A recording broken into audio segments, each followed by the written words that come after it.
Good morning, everyone.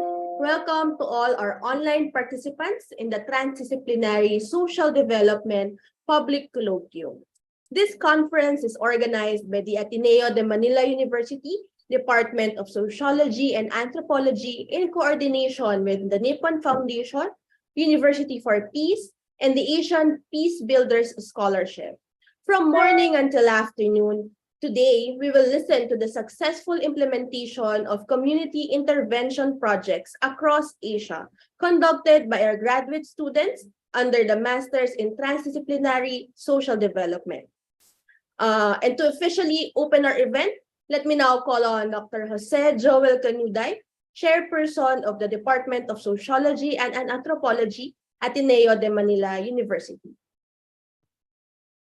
Good morning, everyone, or good evening to all who might be in the other side of the world, Costa Rica. I would like to welcome you all to this colloquium, the 2022 colloquium, and I must probably also say that fellow development workers that this is a momentous event for all of you, because this marks a milestone for your journey in the graduate program, and we're hoping that we will be able to see and get the best of the ideas from the fields or the communities of practice that you have engaged in. And for today's colloquium, I think we are in for a promising view and also engagement with the work that you have come forward to present, ranging from the areas on production or co-production and co-benefits for the empowerment of youths and peace building, as well as sustainable development from various parts of Southeast Asia, particularly in Vietnam, Minh City, in Myanmar, particularly in the Kachin state, and in Yogyakarta, in Indonesia, and also in other parts of Myanmar. I believe also Kachin state, and we are also graced with a series of presentation on partnering with communities on the issues of food security, the prospects for social enterprise building, and also the prevention of sexual and gender-based violence, in addition to the issue on the war on drugs. And we would be hearing reports coming from Cambodia, and reports coming from the Philippines. I do believe that it's in the area in Cebu, and also reports from Ampara in Sri Lanka, and reports within the Cordillera area of the Philippines. So we have a rich afternoon to celebrate as well as learn from the works of development. But at the same time, this public colloquium is also an examination for those presenting. So we have with us, and we're graced with the generosity of supervisors and examiners who come over to look at your work and offer some comments, and in the process, of course, evaluate your performance. With that, we will do it, and we'll carry on thinking about this process as both a learning experience and evaluative experience, as it is also a collegial experience of development workers coming together in this engagement. So with that, I'll open, and I also welcome back everyone in this forum, in the public colloquium, and I'm looking forward to see everyone in flesh and blood on campus in December. I believe you are all coming, the students, and you will be meeting the professors who are in the Philippines, as well as probably some professors who are abroad might have an opportunity to come. And I would assure that it will be a meeting of festivities, food, probably some wine, for those who are allowed to take alcohol, and also a meeting of friendships.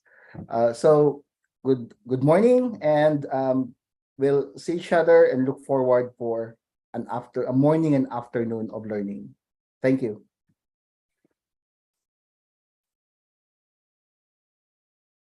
Thank you very much, Dr. Joel Canuday. While we're waiting for our special message, I'd like to introduce first the presenters for today. From morning until afternoon, we will look into 8 development intervention projects implemented by 8 groups comprising 26 international graduate students of Masters in Transdisciplinary Social Development. The 26 graduate students and our Peacebuilders scholars come from the Philippines, Indonesia, Vietnam, Thailand, Myanmar, Cambodia, Sri Lanka, and Japan. Under the guidance of the Department of Sociology and Anthropology and their project supervisors, the graduate students partnered with non-government organizations and disadvantaged communities to undertake development projects on youth empowerment, peace-building projects, recovering after war on drugs, sexual and gender-based violence, food security, and sustainable development. Before I further introduce the groups that we have today, I think I forgot to introduce myself. I'm Rosel Tresha Reyes. I'm a faculty at the Department of Sociology and Anthropology, and I will be your host for today. All right, so the 4 topics that will be covered this morning are the following. We have the first topic entitled Co-Production in Practice, creating the Manual of Operations of the A.J. Kalinga Foundation's program Paghilom. The presenter for this topic will be Manuel Angulo. The examiners are Professor Mary Racelis, Dr. Enrico Niño P. Leviste, and Dr. Jose Joel P. Canuday. The next topic, the second topic for this morning, is entitled Empowering the Youth as Peace Agents in the conflict-affected Kachin state in Myanmar. The presenters are I. Chan Wai, Htet Naing, Roy Jar, and Shota Oboshi. The examiners for this group are Dr. Glenda L and Dr. Wilfredo M. Torres. The third topic for this morning is entitled Peace Connect, Strengthening Youth Resilience and Participation in Peace Process. The presenters for this group are Francisca Vena Agustinin Group, Kantamat Palawat, Kokoro Iwamoto, Subaru Yamanaka. The examiners are Dr. Eufrasio Abaya and Dr. Melissa Quetulio Navarra. The last group for this morning, the 4th presenter, the topic is entitled Improving Environmental Awareness for Youth in the City. Lessons learned from Mbaka Kota in Yogyakarta, Indonesia. The presenters are Hati Fo, Koki Furuya, Sho Sato, Wira Agung Swadana. The examiners are Dr. Ana Marie A. Caraos and Dr. Wilfredo M. Torres. So these are the 4 topics that we have this morning. And yeah, I think our special message are still not here.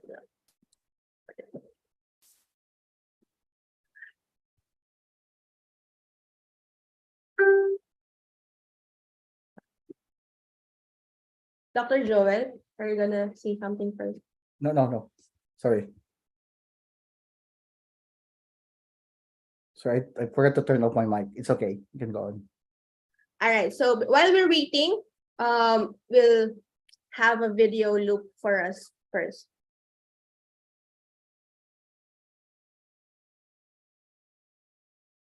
Yep, the dean is scheduled to talk 9:25, so I'll just loop the video while we're waiting for Dr. Salom.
All right. Well, we are still waiting for Dean Boppy. We calling Dr. Joel Canuday to further explain to us what's this public colloquium about.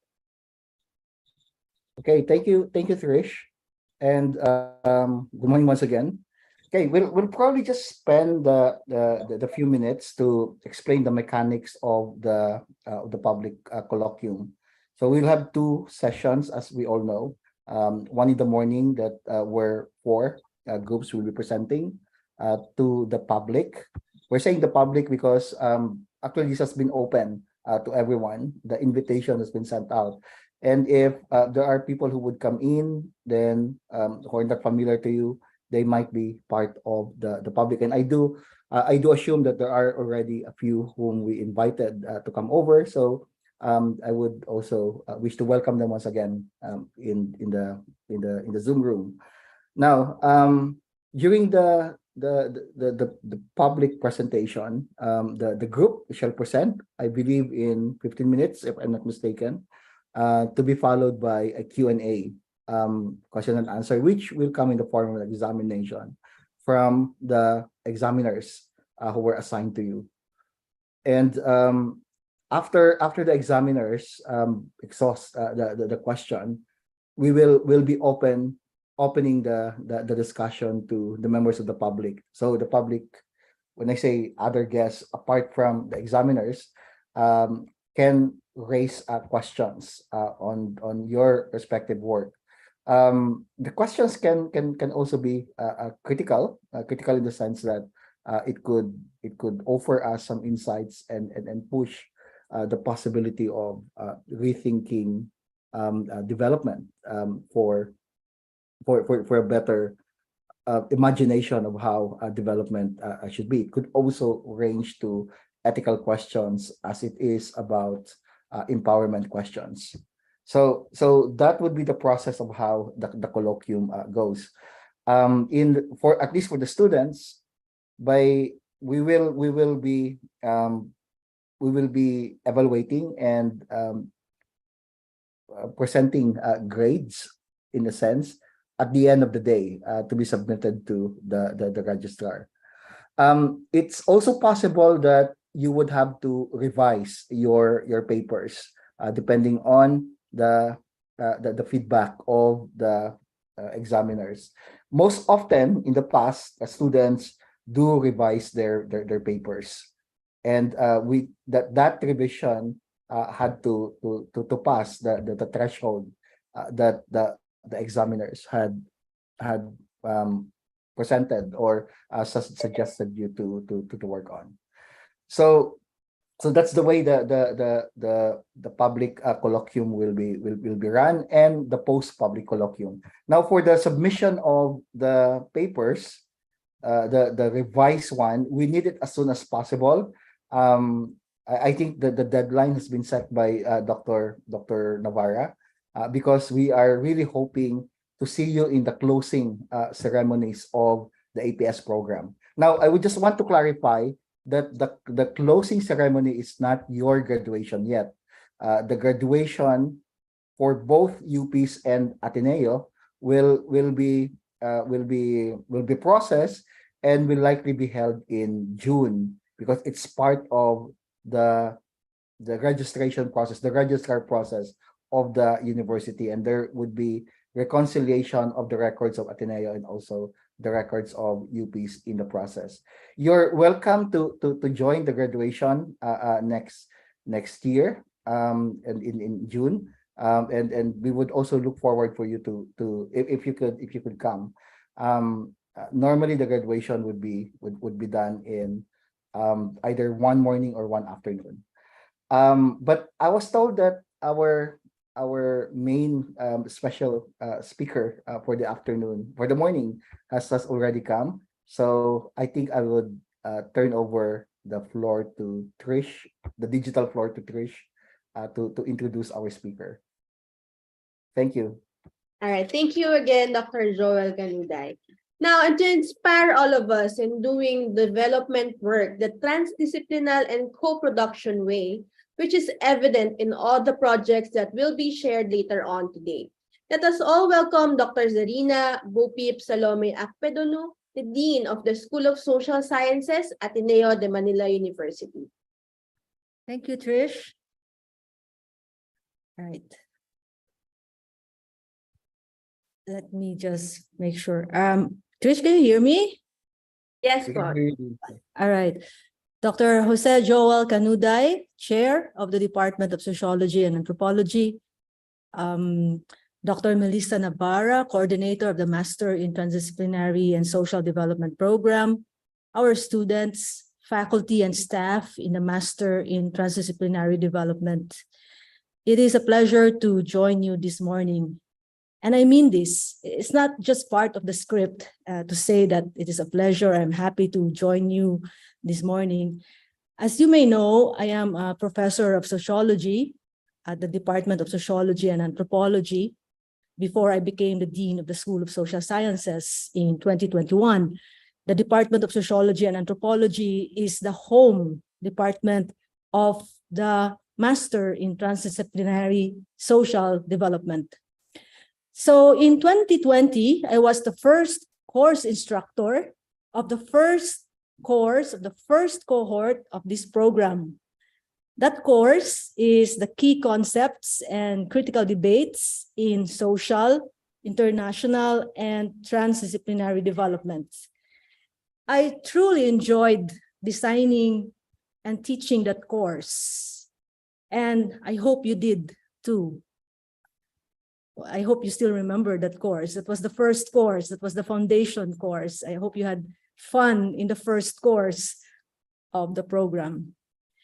Now, in case you noticed, I have just mentioned our students, I'm talking to our students, I have just mentioned your academic address at the Ateneo de Manila University. As you know, again, address can mean your belonging. This is where you belong.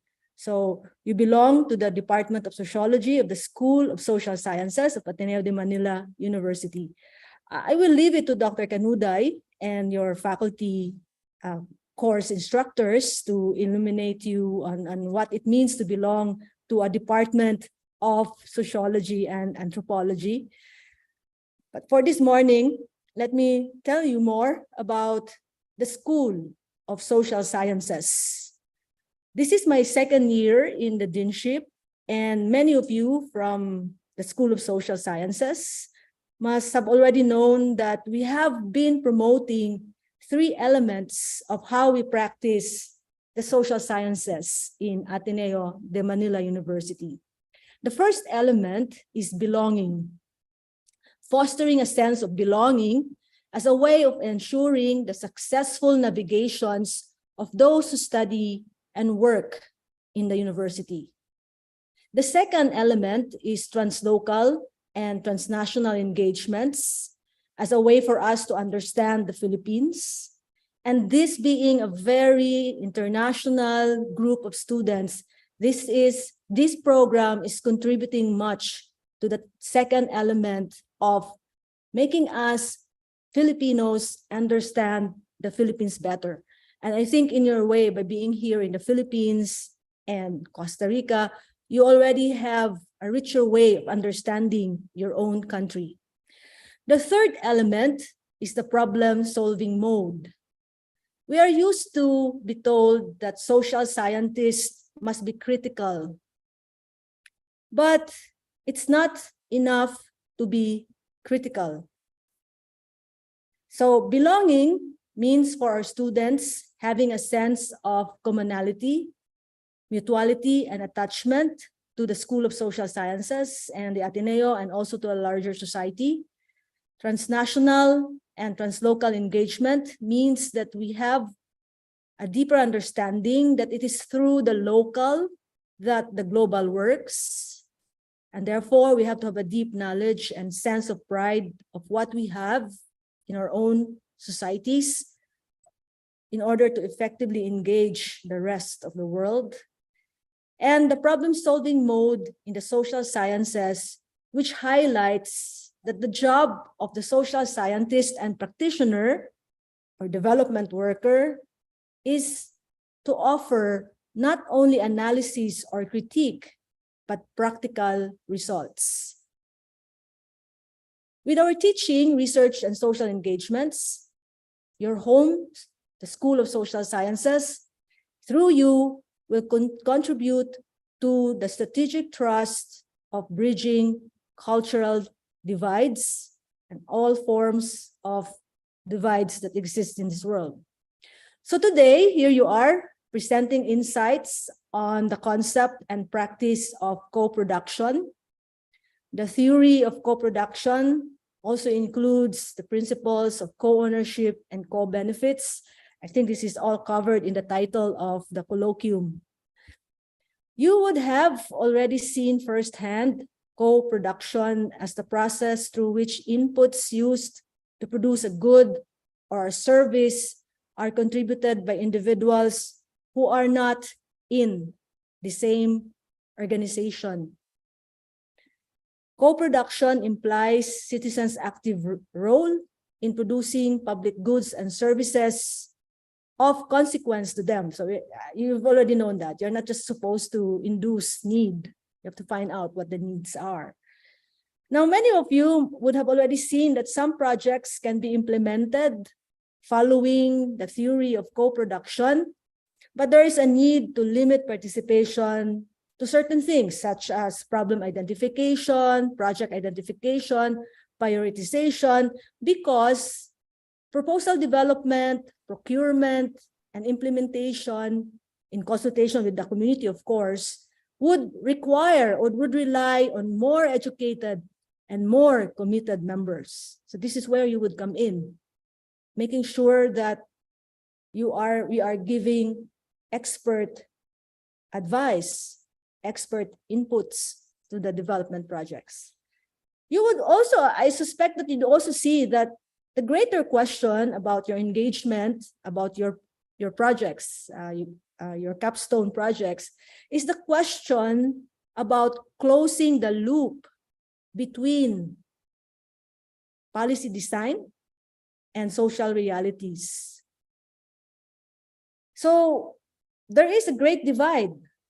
The theory of co-production already would have already shown you that there is a great divide between market and state or government, between the state and civil society, between public and private. These are all the divides I'm sure you have encountered as you implemented your capstone project, divides that you will see, you will encounter when you finally get to work and contribute as professionals to social development.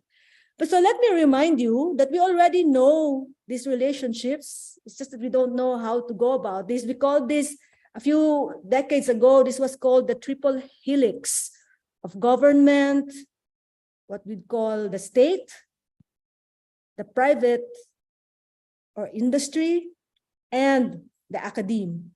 So the triple helix of the academe, the government, and the industry. But very recently, we are actually told this is the quadruple helix. There are 4 actors involved. So the quadruple helix actually would include local communities. So government, academe, industry, and local communities. So I wish you and everyone, your co-examiners, it sounds so scary to be co-examined, but when we do co-production, it's not scary because we would like to have the greater goal of understanding one another. So I wish everyone a fun and insightful time this morning and this afternoon. All right. Thank you so much, Dean Bupip, for that message of yours. We've already mentioned all 4 presenters this morning. Now we would like to have some reminders on what will happen after each presentations. So right after each presentation, an interlocution by the examiners will be moderated by Mr. Mark Remington Tan for this morning. So Mr. Tan will invite the examiners for the interlocution and to switch on their videos and microphone for their questions or comments. So that will be after each presentation. And then right after the interlocution, the next group will be presenting, followed by another interlocution. All right, so I think I hope everyone is ready for their presentations. I would like to call on our first presenter, Mr. Manuel Angulo, whose topic is about co-production and practice, creating the manual of operations of the A.J. Kalinga Foundation's program Paghilom. All right. Hello, everyone. Good morning, and thank you for being here. To our professors and advisors, thank you for making time for us. My name is Manuel Angulo. I'm one of the APS students from the Philippines, and I'm excited to present my capstone project, which is, as mentioned, entitled Co-Production and Practice, the creation of the manual of operations of the A.J. Kalinga Foundation's program Paghilom. So I will be taking some time to talk about the organizational analysis and identification of the problem, before moving on to provide an overview of the related literature, which helped shape the conceptual framework and the methodology used for this project. After presenting this, I will be providing an overview of the results, some key points from the critical reflection on the process, and then ending the presentation with recommendations for continued investigations in this field. To begin the presentation, I want to talk about my partner. So the A.J. Kalinga Foundation is a Manila-based nonprofit organization established in 2015 by Father Flavio Villanueva. It initially offered the Kalinga Project, which is an acronym for Kain, Ara, Ligo ng Umayos, which sought to provide the homeless of Manila with feeding programs, hygiene and healthcare programs, as well as educational and livelihood assistance. Towards the end of 2016, the organization made the decision to respond to the growing number of victims of the administration's war on drugs. They noted from their observations that the families primarily affected by the war on drugs were from urban poor communities, and that those killed were likely to be the breadwinners of these families. The organization then projected that the killings would aggravate the already precarious socioeconomic conditions of the surviving family members, which would drive them possibly into homelessness. Seeing this as inextricable from their vocation to serve the homeless, the organization then developed program Paghilom. Paghilom, for those who don't speak Tagalog, which means healing, is a 7-phase program which has evolved over the past years to adapt its services to match the needs of the people it hopes to help and hopes to assist. It is for this program in its entirety that this capstone project was developed and implemented for. Initial discussions with the partner organization had them identifying the different needs and different pain points that they had been experiencing. Firstly, there was a general lack of resources and funding for the entire organization, not only for program Paghilom, and there was also a very small team that was managing multiple complex responsibilities in order to maintain the operations of the work. This team, however, had a collective desire to reach more and more survivors with the program they had offered. And there was also a desire to be able to market the organization and services to future funding institutions and to more partners who they could work with.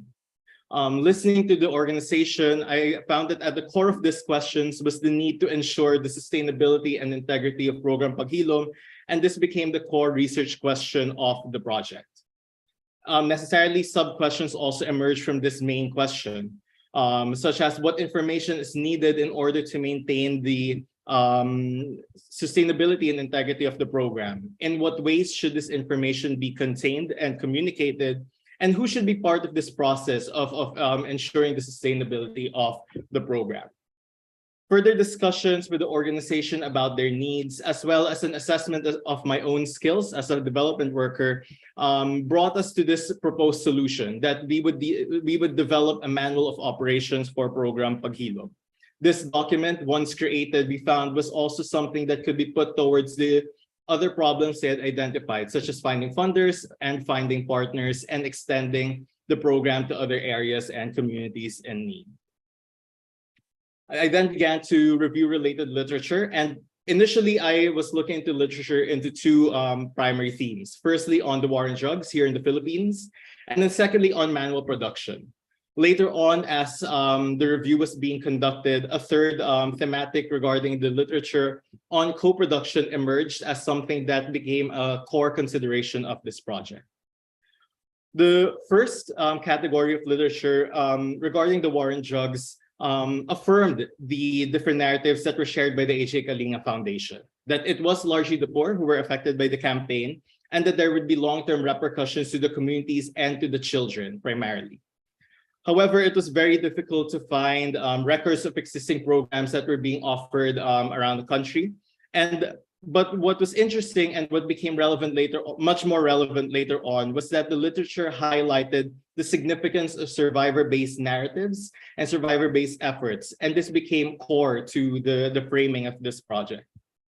The second theme of literature reviewed pertains to manuals, and common concepts that emerged from this referred to the role of a manual within an organization, which was primarily, if I can give a summary, to provide the necessary information for everyday processes, including information regarding values and information regarding objectives. However, what was very interesting to me was that there was literature that suggested that a manual's role was to enable the flexibility of the implementation of these programs. How then did these two fields converge? The production of a manual hoped to address the lack of material that preserves and presents programs that were hoping to support the families of the EJK victims, but the question that remained was, in what way? Inspired by the call to look into survivor-based narratives, I began reading into the process of co-production as a means to reconcile, one, the broader socio-political crisis, with two, the very specific knowledge product we hope to make. And this shaped the conceptual framework that guided the research project. The first concept used to frame the project then was taken from Vorber and their co-researchers who published in 2015 3 different categories of co-production. And I took primarily the category of the partner as a co-designer of the end product. Here, the AJ Kalinga will be treated not as a client, but as co-designers of what the manual will end up looking like and end up being for their organization. The second concept used to frame it was that which an operational definition of what the manual was, derived from the different literature that we looked at. And we found 3 common themes. Firstly, that there are values embedded within the manual. Secondly, that the methodology is transparent and clear. And thirdly, that in its transparency, this allows for the flexibility of the application of the manual across various contexts and implementers. Once this was established, we began the process of creating the manual. And the first thing we did was to develop an outline, which was created through conversations with the directors of the HAKF and a survey also of manuals of other NGOs that I used to work with or used to work alongside. The outline was created, this was reviewed and revised until there was a consensus reached regarding the outline of what the manual will look like, which later informed the questions that we asked for data collection. The data collection method used was proposal sampling, wherein the members of the HAKF Foundation identified which of their members would be best suited to respond and provide information to which segments of the manual. A semi-guided interview was conducted, and semi-guided meaning that the interview changed and evolved as it was being conducted. The participants had control over the type of information they thought was necessary, and they were able to provide additional information on their own accord, identify certain questions were irrelevant to their understanding of the manual, or even recommend questions that could be asked or directed to other informants that were identified collectively. After gathering as much information as possible, the writing began, and this was a cycle of writing, presenting it, receiving feedback, and revising the manual. The feedback given primarily ensured the clarity of the manual and the clarity also of its relationship with the HAKF as a faith-based organization. And the cycle was repeated until the directors were satisfied with the manual. Upon reaching the stage, I reached out to external collaborators to translate the manual to Tagalog and Bisaya, 2 Filipino languages, and for a layout artist who would design it in a specific way that it was particular for printing. At this point in time, the manual has been completed, and I want to discuss the results and the critical reflections that were conducted about it. Immediate impressions, of course, point to the manual as a tool that is an effective way of ensuring the integrity and sustainability of the program. Therefore, it satisfies the research problem presented. However, upon critically reflecting on the process, I identified that while it immediately addresses the organizational needs and it is a success in that case, there are elements in the co-production process that could have been done better or could have been maximized more. And I'll be discussing these points in three themes. Firstly, regarding the content of the manual, then the form of the manual, and finally, a reflection on the process. The manual, as it is today, contains the AJ Kalinga Foundation's objectives per phase of the project, processes, and also contains an appendix of enabling documents to conduct all of those different processes.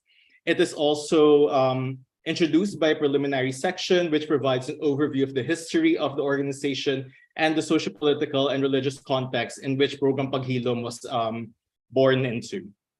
I believe that the content of the manual effectively addresses the concerns of the sustainability of the program because it describes the processes in such a way that it is faithful to how the implementers understand the Program Paghilom and understand why certain things are being done. This came from having derived the instructions from the lived experiences of the implementers themselves. The different sections of the manual divided across the different phases also communicate all of the essential information, which makes sure that the descriptions are actionable, but also applicable to different contexts. However, I note also that the content of the manual is only effective because it was written as a manual, and that's where this becomes important. There was a deliberate attempt to ensure that the processes were written in a certain way, in a procedural manner, and this actually reflects the way that the implementers described the program from their perspectives. Furthermore, each intervention point in the manual is broken down into different needs of a manual of the process in order for it to be conducted. And when seen by various readerships, whether it's a potential funder, a potential partner, or collaborator, the clear openings for external support are seen. So this further accentuates the purpose of the manual as a means to ensure the sustainability of the program.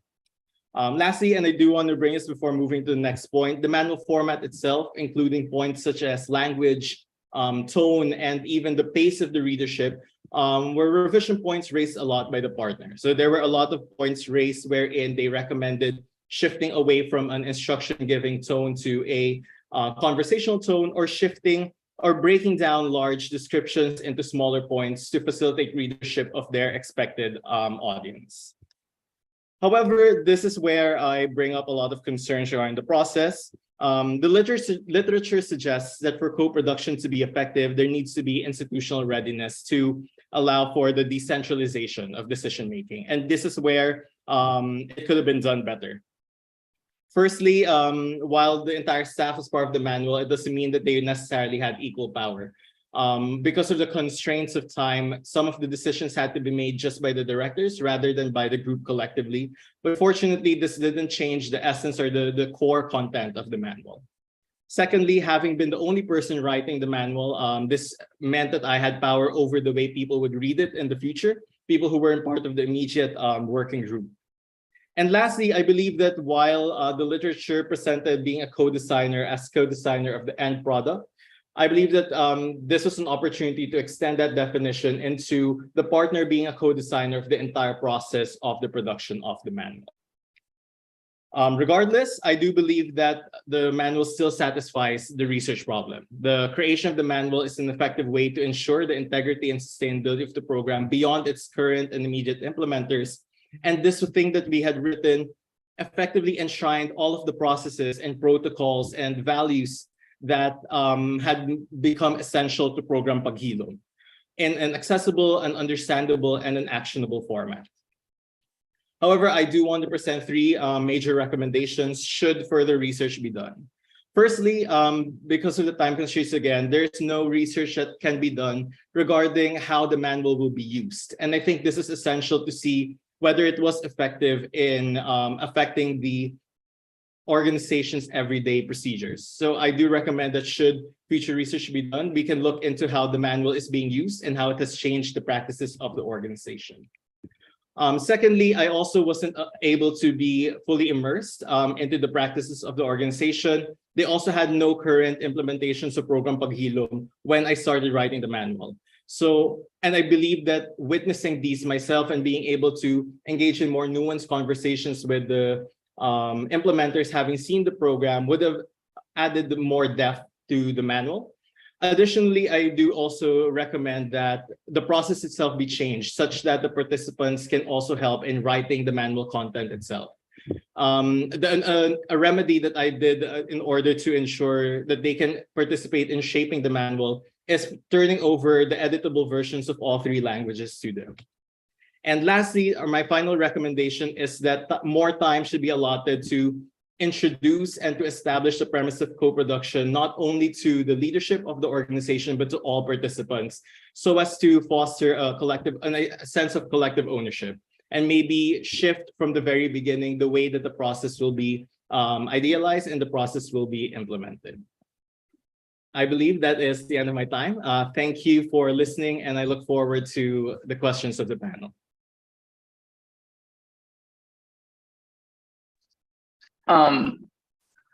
Thank you, presenter. May I know po on the panel if they have any questions?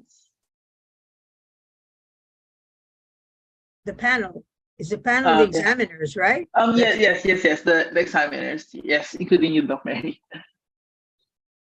I would defer to Dr. Leviste if you'd like to go first. Okay. Thank you, Professor Rosales, and thank you, Manuel, for a straightforward and insightful presentation. My first question for this morning has something to do with the concept of co-production, which I think was one of the key points that were highlighted, not only in the presentation, but more importantly in the manuscript, or in the finished product that Professor Rosales and I went through. The question has something to do with how the project itself, as a whole, based on your experiences engaging your partners, contributed to expanding or sharpening further the concept of co-production. In what ways, based on your engagements and based on your back and forth transactions with them, where these moments of sharpening or moments of enhancing the co-productive process made evident as far as you're concerned? Okay. Thank you for the question, Doc Niño. I think primarily what I did with the AG Kalinga Foundation can act as a case study that can be looked at in terms of, number one, the successes, but I think more importantly, the points of improvement or points of consideration regarding the process of co-production.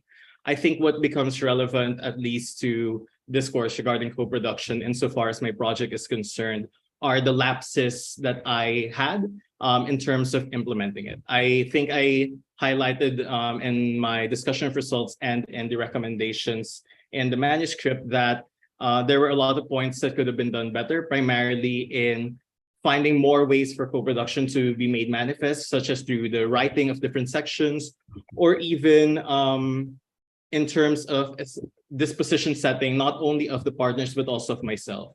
I think looking back as a project implementer, I underestimated the preparation needed in order to get everyone on board at the same level of understanding for co-production. And I think that was something I had not read or had not anticipated from the literature I read.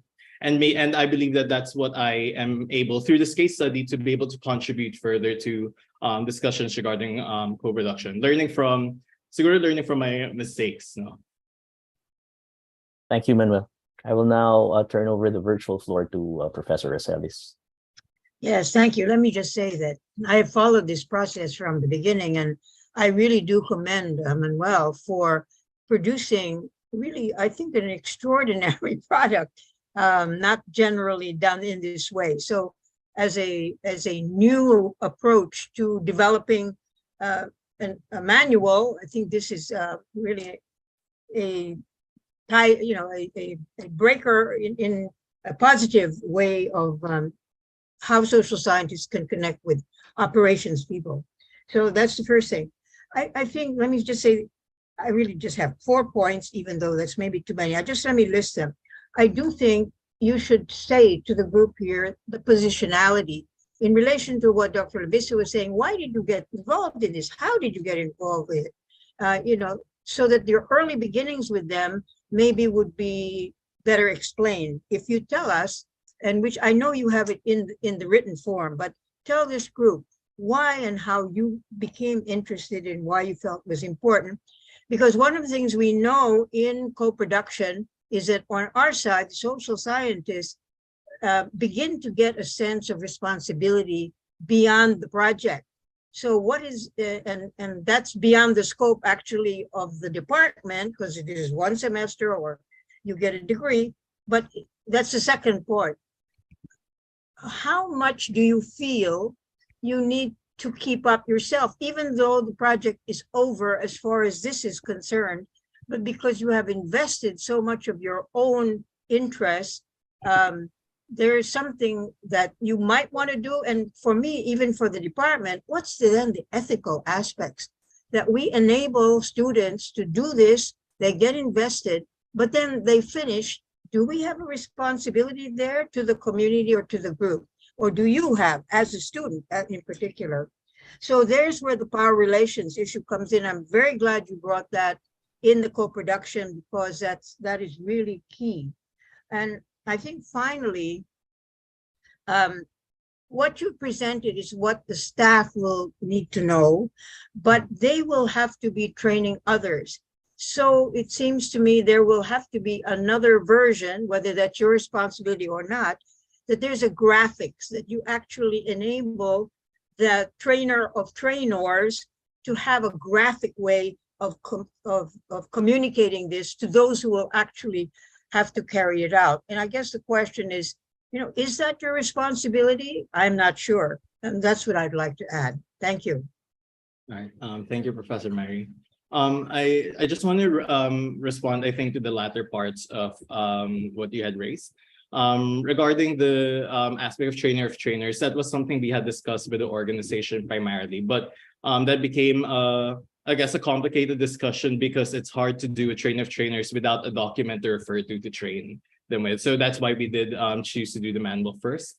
But regarding my, I think it was your second point, wherein how much do I need to keep it up myself? I have had prior relationship with the Niño Foundation before. So I have attended, I think back in 2018, one of their psycho-spiritual intervention activities. And I did mention, I have started conversations with Ms. Sassam, who is your managing director, regarding continuing volunteering with them. But it depends also on capacity. So that is something that is on the table and something we're exploring so as to at least sustain the efforts that were started through the manual production. Okay. That's fine with me. Oh, the positionality, you didn't respond to that. So just to share more about my positionality as the researcher and implementer, prior to being a student under the APS, I was a development worker who worked primarily with a faith-based organization. And that faith-based organization, through them, I was connected to different engagements with victims of the war on drugs, but also I was introduced to the Niño Foundation. As mentioned, I had attended one of their psycho-spiritual interventions, which was attended by beneficiaries who survived the war on drugs. And I had just continuously been looking for ways in order to continue contributing what I can in any way to the big need, that's still very much present in the Philippines today. Okay, fine. Thank you. Thank you. So we have time, I believe, for one more question. I'd probably ask one question for Manuel. Congratulations for doing this work, and I'm pretty sure that this will have a significant impact down the line. But I'm wondering, in your paper, you wrote there that at least at the early part, that when you began discussing the manual with your partners, there was a section there where they wanted it changed from, I think you mentioned that there was a section that you discussed the impact or how to approach food and health interventions, but they said that they were thinking that there should be another way of looking at it, and they were suggesting that what should be incorporated in the manual is needs assessment rather than food and health. I'm just wondering, if you can take us back into the process.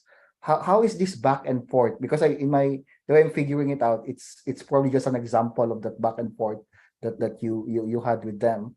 So how is the process in actual engagement coming through, and how is the space by which the partner, particularly I would believe the community, had been able or were given that space to actually speak out and say that that is not actually what we need. What we actually need is this and that and this, and therefore we need to talk about that. I'm asking this in the context we're in.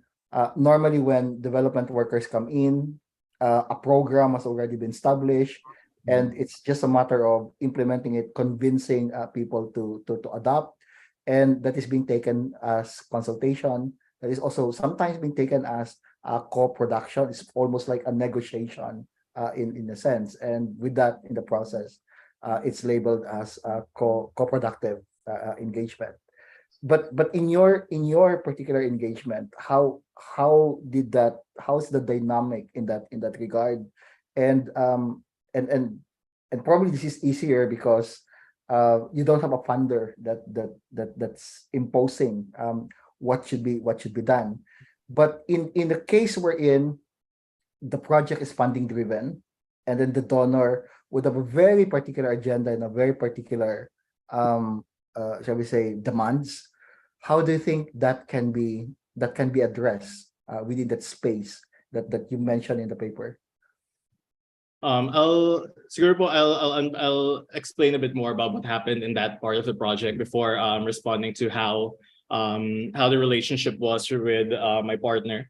That section, I initially had the first section written about food and healthcare, but that was my misunderstanding of the descriptions of the partners. So when I revisited my notes and revisited the recordings of the conversations, I noticed that I did miss the needs assessment and vetting step, which is what they suggested I change out. That the food and healthcare was an organizational project, and needs and vetting assessment was specific to program Pagilom, which was what I was writing for. So that's where I think the gap, which I did identify in the manuscript regarding the writing, presented itself, I guess, most evidently, because I was the one who was interpreting certain things as certain steps and more important than others. But regarding my relationship and the back and forth with the H.A. Kalinga Foundation, it was a very casual sort of relationship. So after the initial meetings where we would just introduce myself and just building rapport, it just began into a referral to the people who I would be conducting the interviews with. And later, when I was writing the manual, I would be corresponding primarily via calls, or if there were just informal feedback that they wanted to give via text or messages. It was harder to be more present, I guess, in terms of building a relationship with the organization and everyone as a whole, because they did prefer online meetings and calls. But I think that for the most part, the relationship was such that they would give me feedback regarding what I had presented, and I would revise accordingly. Or if I think there are points of negotiation, I would bring this up with them, ask them for clarity, and then sit down with them again. Of course, I had the freedom to do that because I wasn't tied to a funder or specific funder objectives. But I think that, at least insofar as the project is a manual production, I think a manual has very specific needs that it satisfies. That negotiation points are very clear. That I was able to negotiate regarding ways certain things. Sorry, rather, they were able to negotiate with me ways that I had described certain things, and I would for the most part agree because it made sense within the parameters of a manual. That's how looking back, that's how I saw the working relationship with the H.A. Kalinga Foundation. The other question, how about if in the real world there would be a funder who would insist that the funding agenda would have to to be the primary consideration. And if the community wouldn't really be subscribing of that agenda, how do you think that could be dealt with? Dr. Joel, I'll be taking from my own experiences, having been a development worker who did engage with funders. And I think an effective strategy we had found when the funding objectives didn't necessarily match what the community objectives wanted was to facilitate a meeting, particularly as the partner, as the non-government organization, to facilitate a meeting and identify points of compromise that the funders would accept in order to continue funding without necessarily without having to ask the community to change the direction that they want to do. So I think as a development worker, there's a preferential option to support the community's identified needs and the direction that they want to take a project, and that we have a responsibility, I think, to negotiate this with the funder in light of that. And that's a position I took in my previous work, and that's a position I still take now. Thank you. Thank you. Thank you to the three of you. So I believe that's time for us, guys. So thank you, Dr. Joel, thank you, Manuel, thank you, Doc Mary, and thank you, Doc Niño. I'd like to call back on Ma'am Trish for the next group of speakers. Thank you. All right. Thank you, Sir Manuel Angulo and the examiners for that knowledgeable interlocution. So let's go on to the second group. The topic of this group is the empowering the youth as peace agents in the conflict-afflicted Kachin state in Myanmar. So let's call on the presenters. Chan, what? Oh, are you gonna be the one to present? All right.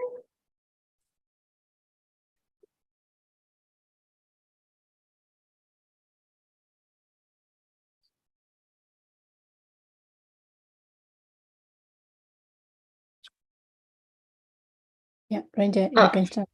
Yeah, Minh Lava. Good morning, everyone. We are a group of Htoo with 210 Ranger and Shota Oboshi, and we conducted a capstone project entitled as Empowering the Youth as Peace Agent in the Conflict-Affected Kachin State in Myanmar, in collaboration with Michina YMCA in the northern part of Myanmar, and it was guided by our supervisor, Glenda L. And our presentation outline is as shown in the slide. Next.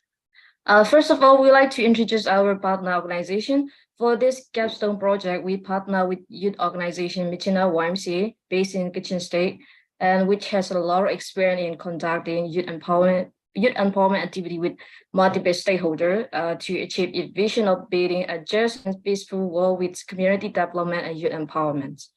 Next slide.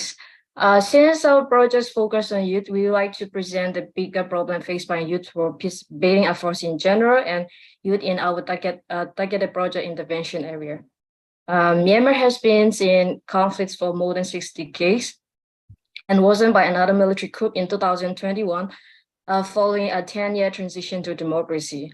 And throughout the history, youth's voice has been suppressed and excluded from political representation at peace dialogue. And after the 2021 military coup, youth in Myanmar face more confrontation and struggles such as limited education opportunity due to the political, social, and economic reason. Next slide. Similarly, youth in Kachin State has more limited role in peace building as it is one of the very area with militarized zone. So apart from being negatively impacted by the ongoing conflicts, youth in Kachin State face more challenges in accessing alternative learning education opportunity due to the reason I previously stated after the coup.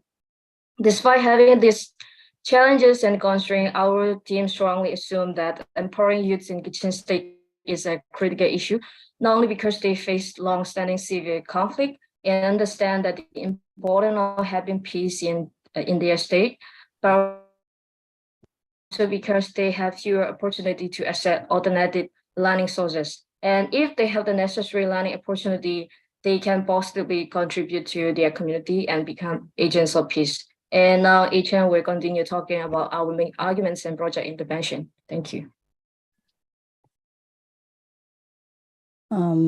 Sorry. Oh, Okay, thank you, Ranja.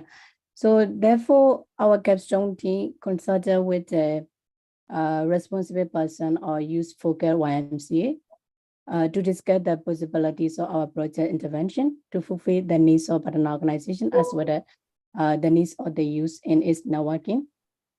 And the gap we found is that there are limited opportunity for youth to become the agents of peace because there's no resource person and training at Mijina YMCA, which solely focusing on peace and conflict studies, and together with lack of peace and conflict studies related training materials at Mijina YMCA. So that is why our argument is that if youth, especially from conflict-affected areas, are empowered with the required knowledge and skills, they can become peace agents. So on top of that, for this project, it is important to engage and strengthen the capacity of youth organization so that it can continue to lead policy advocacy efforts on advancing youth inclusion in peace building and to further cultivate the potential youth as peace agent in the long term. So in this workout, our theory or chain is that youth will become the voice of the conflict-affected society as peace agent if they are provided the required learning opportunities. So our project intervention is providing 1-week training, Htoo, related to basic concepts of peace and conflict, and including the secure writing skill.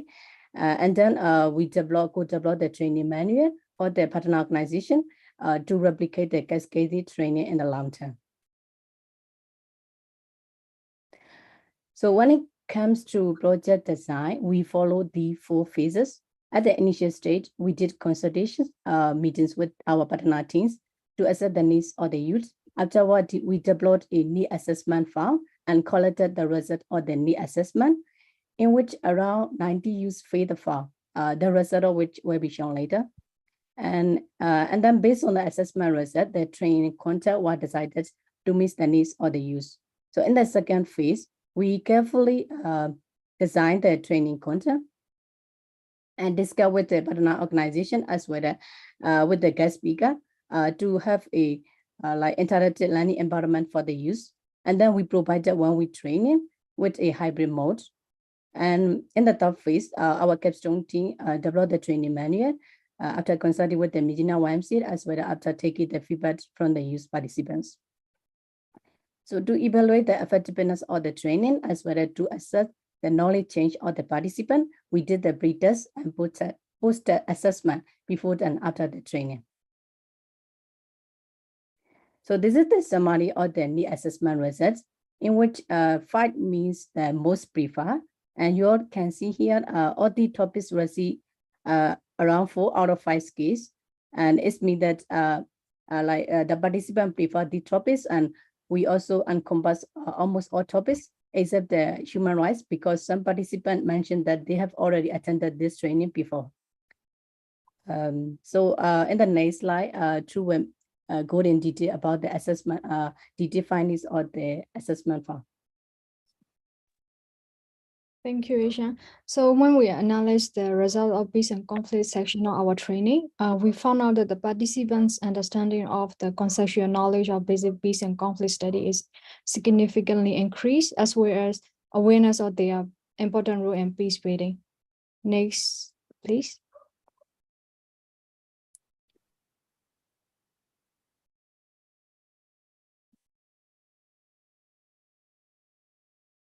Sorry.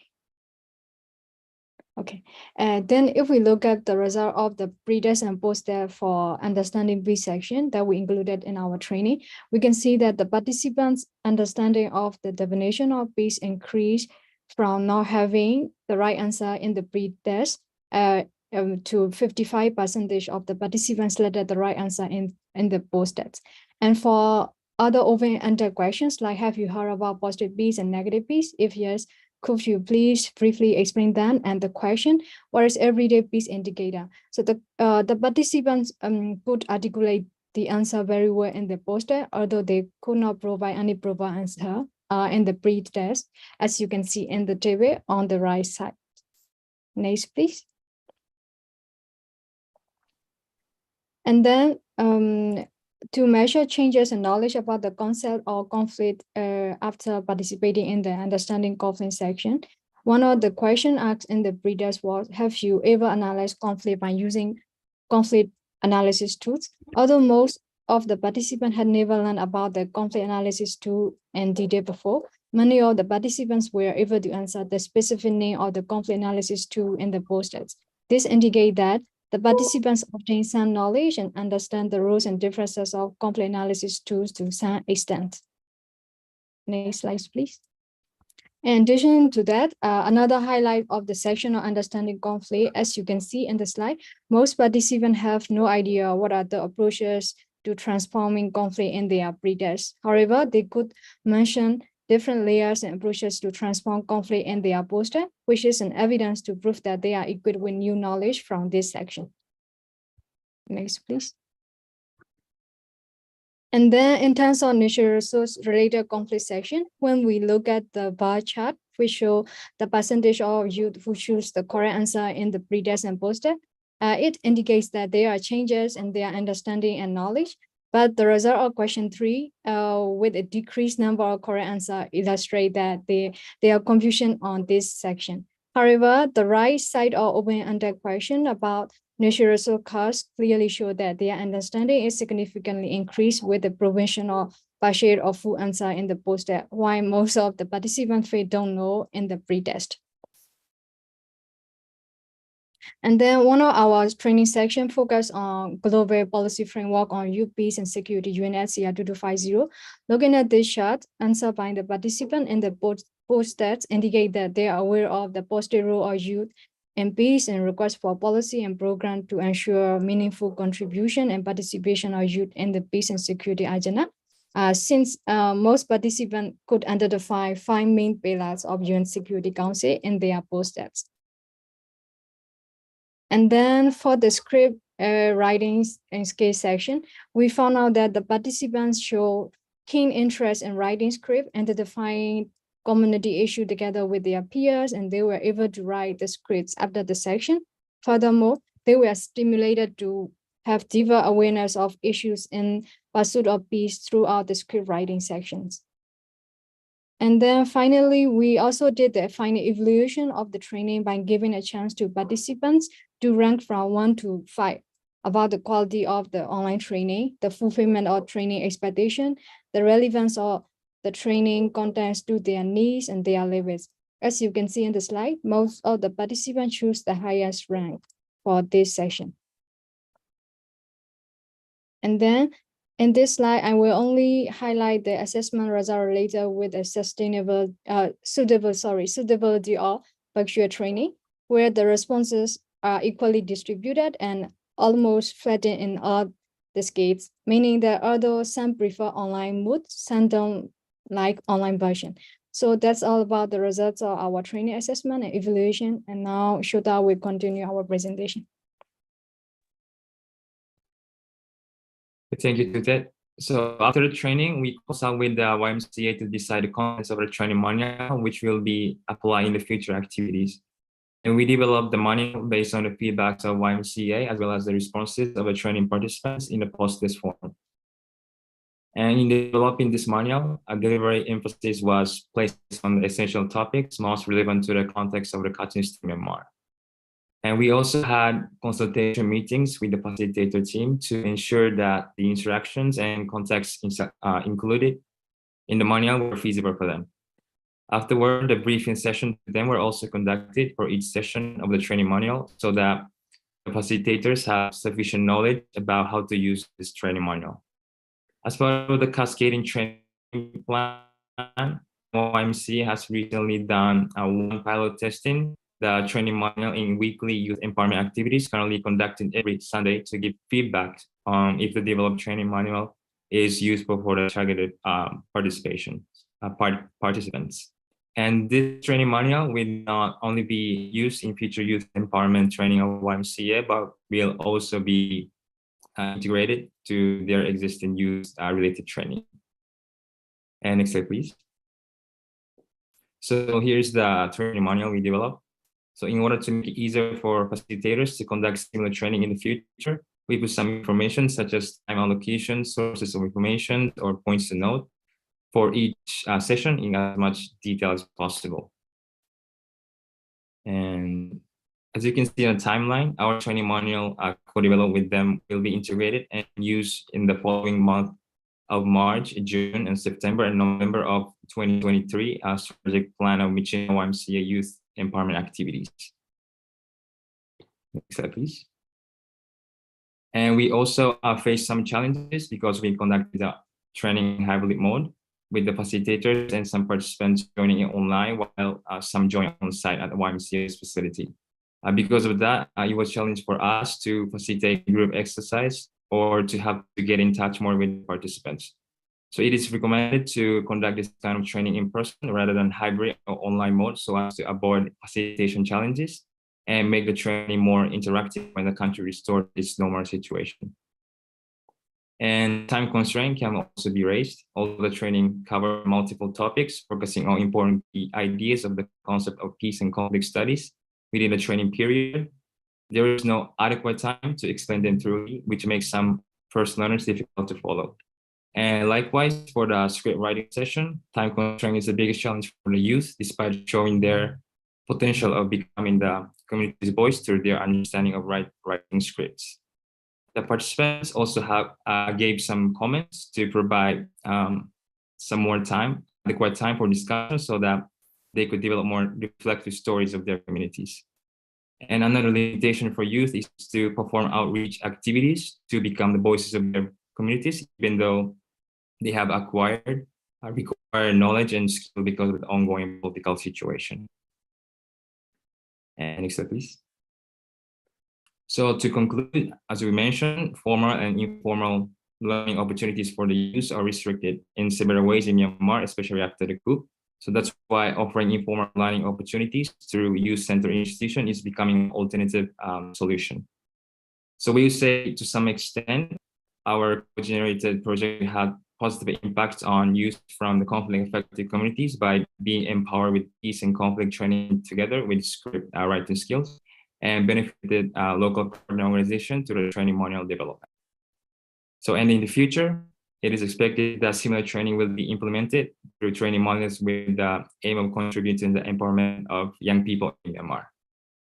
So that's all from us, and thank you very much. So thank you, researchers, for that wonderful presentation. Next, I'd like to call on the panelists, the examiners, if they have any questions. I think one of them is Dr. Glenda.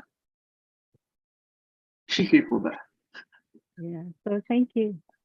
Yeah, so thank you, Ram, and thank you, students, for your presentation. I have three main comments or questions to pose to you for today. So first one is my question pertains to how do you ensure the sustainability of your training materials?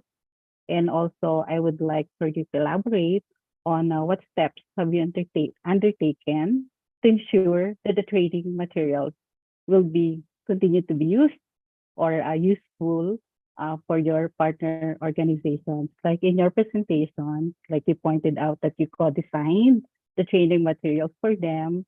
So what I'm curious about is like after you left, like after you earn a grade for this course, like what steps are you thinking of going to do to follow through that with YMCA that they're going to use their training manual, because even though it's there, if it's not going to be used fruitfully, like, you know, even though you have gone through all this process of co-designing these materials with them. So yeah, I just wanted to know like what steps that they have in mind to take in order to, you know, follow through and make sure that your training materials will be continue to be useful for them. And another is that you pointed out some limitations as well. I think the most important one is the time constraint. Like you said, there should be more time for the participants and also YMCA to you know to go through the training materials and for training to be longer. for the youth participants. So have you incorporated these suggestions or these limitations that you pointed out in the final training material that you're going to turn over to YMCA? So, you know, like after going through the process, you identify some problems, but it's also very important that you address these limitations and problems that you pointed out in the material that you're going to turn over to YMCA. And also the script writing, like we talk about this, but can you tell the group on why did you choose script writing, and so why did you choose this particular activity as a training for these participants? And do you think this is an impactful activity? So what was the use of this? So what's the rationale behind this? So, and why? And also, the last point would be also this, you can tell the group. So, so following off from Professor Raselli's point about positionality. So, could you elaborate why did you get invested in this project? So why YMCA? So why undergoing training with them? So why script writing as well? And yeah, so and after finishing the course, earning a grade for this course, so I would like to know how are you going to undertake of continuing your relationship with YMCA, just to make sure that all your hard work for this course will continue to be used and also useful for your youth beneficiaries and also YMCA. Okay, so that's all for me. Thank you. Thank you so much for your question. With regard to your concern about how this YMCA is going to continue using our training manual that we could develop together. As we clearly mentioned in our PowerPoint slide, we also showed that the plans for the training of YMCA that they were going to conduct in 2023. So after we did the pilot testing of our training manual, we asked their strategy plans for what are their next year plans. So they indicate that they were trying to use their our training manual could develop together within March and June and September and November of next year. So and I'm from the Kachin state, so I can monitor whether they actually implement this training using our training manual or not. So I hope we address your concern about how they are going to use our training manual to develop together with them. Yeah, and what is that? So can someone ask for the another question? Yeah, thank you.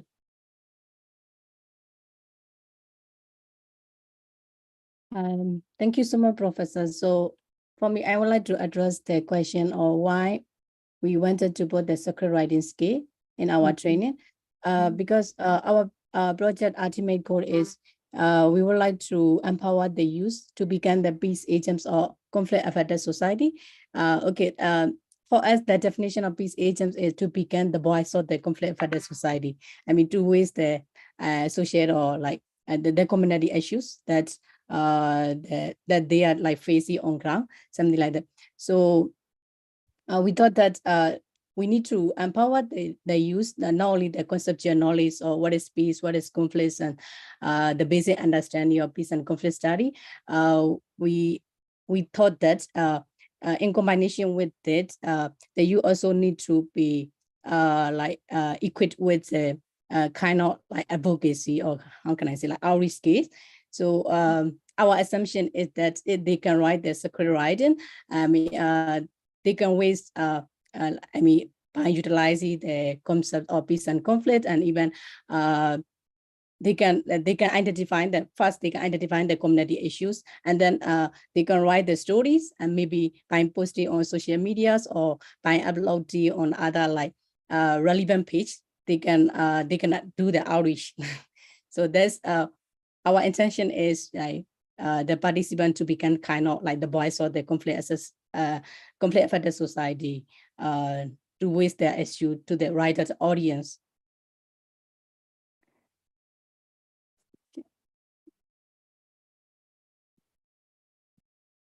And also, if we can share to the group that script writing is an activity that has been that YMCA has been undertaking for the youth in the community, right? Yeah. So that's why you wanted to develop further on this activity, because, like, YMCA has the expertise in this area. They have been doing this just to share to the group. Yeah. Why script writing?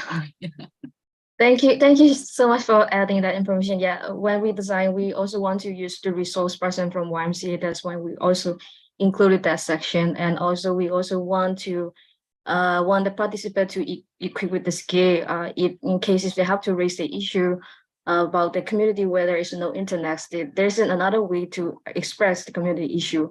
So that's one of the purpose for including the script writing section for this youth empowerment training. Yeah, thank you. So it's nice because apart from the training manual, the 40 pages training manual that you're going to give to them, there's an add-on. The script writing is an add-on activity for them to do.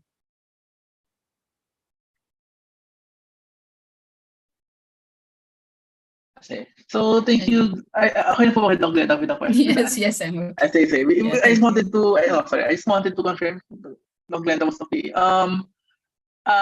So I just have to apologize because apparently there were also two other examiners. And we still have room for a few, like one or two quick questions from Doc Niño and Doc Willie. If you have any comments or questions for the group. Yeah. Good morning. Good morning to thanks, Ram. Good morning to all of you. Hello again, Aye, Shota, Roy, Htoo. Congratulations on your paper and presentation. To those of you who do not know, I was highly skeptical about this project from the beginning, primarily because the project was being implemented from a distance, without without the students actually there, somebody there taking care of business in Myanmar. So I was highly doubtful with regards to the efficacy of the project. So, but thankfully, I was sort of proven wrong. You're able to actually do the project, right? So I like the obviously there's a lot of hard work that you did with this project, with your paper and with the manual, and I like how very meticulous you were in terms of implementing your project. You detailed there the step-by-step approaches in your paper and how you implemented the project. So it's a logical step-by-step process, and it's really good. And of course the manual is useful. But what I like to see more, especially from your paper, that goes beyond the evaluation, because your evaluation talks about several indicators on why this project was successful, etc. But going beyond the indicators that you use, I like to see more. What does the project really mean for the youths? What are their views about the project? Was it useful for them, and why? What potentials do they see with the project going down the road, especially if you connect it to the current situation of Myanmar? So I would like to see that more, at least on paper, at least on paper, because it's not there in my version of the paper. So you just talk about the results of the evaluation, but for really the views of the students themselves, or the youth, I think are important to put it down, right? Especially in your concluding the concluding parts of your paper. So yeah, I guess those are my questions, and the answers of which, of course, you can put down in your paper. Thank you. We were trying to make sure to incorporate in our conclusion how much, to what extent this project has a positive impact on the youths from the conflict affected area. Thank you so much for your suggestion. We're trying to revise the best. Also, to add the response, Raja, actually, thanks for reminding us for that section. Actually, we already make some testimony interviews of the participants, like how their perception change or what kind of impacts or reflection they can make after participating in this training. So we have some interviews about how their opinions and their to connect to their daily lives and issues that might be positively or negatively, or so it depends on how they perceive and how their opinions and how they reflect based on our the knowledge and the skill they got from our training. Yeah, we conduct those interview, but we haven't included them in our paper. So based on your comment, yeah, So it would be nice to quote them in your paper, right? Yes. So congratulations. Thank you. And then I like to at one point we also saw some comments from the participants that they would like to recommend this project, this training to other people. So I think we can expect that this kind of project can contribute to expand the awareness of the peace within the community, especially for the youth. So that's also something we can expect from this project. Yeah. So thank you, everyone. So far, I think we only have 2 minutes left. So I don't think if there's room for a question. Or do you have any final comments, Guru, Dr. Niño?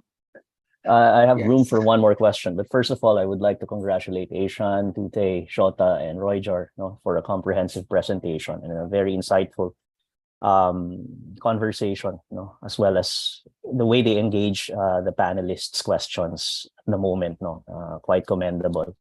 My last question probably has something to do with the script writing activity as well.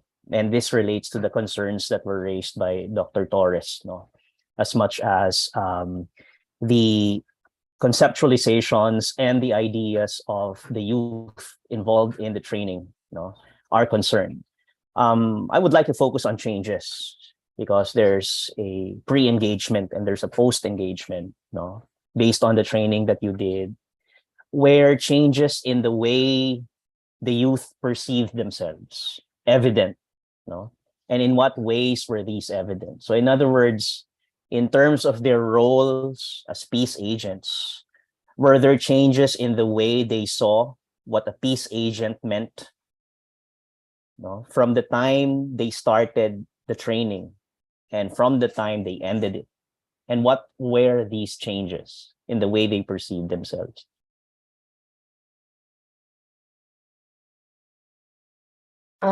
To respond, Dr. Noina, question, we can see the changes before, as we already mentioned in our presentation, that most of the participants had never learned about peace and conflict related training and also script writing. But like after the script writing section, they could identify the community issue. For example, like in our state, there's a lot of issue about the gold mining on the land of IDB.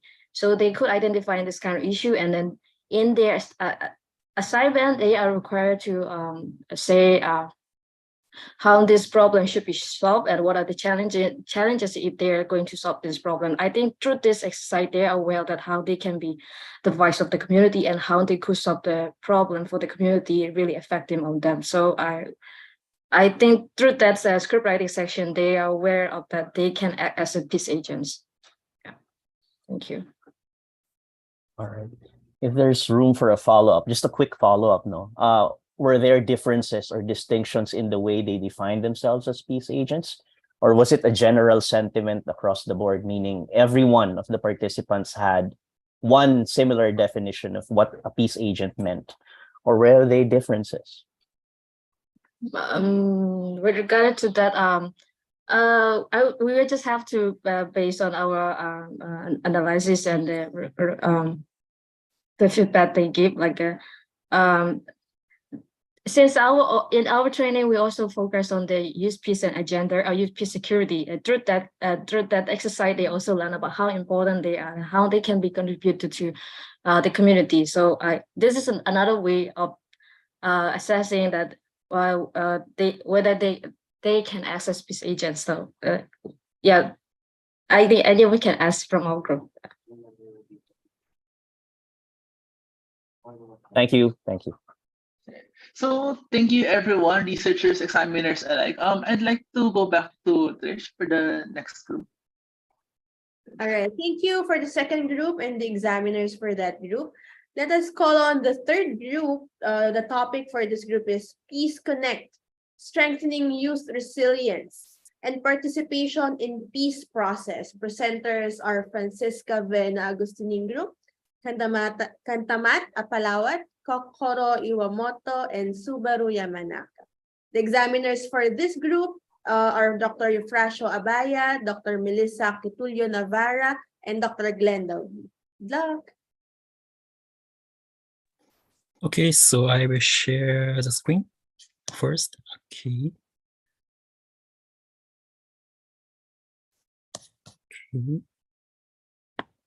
Okay, can you see now? Yes, we can see Subaru. Thank you. Okay, so yeah. So Kokoro, are you ready? Yes, thank you so much.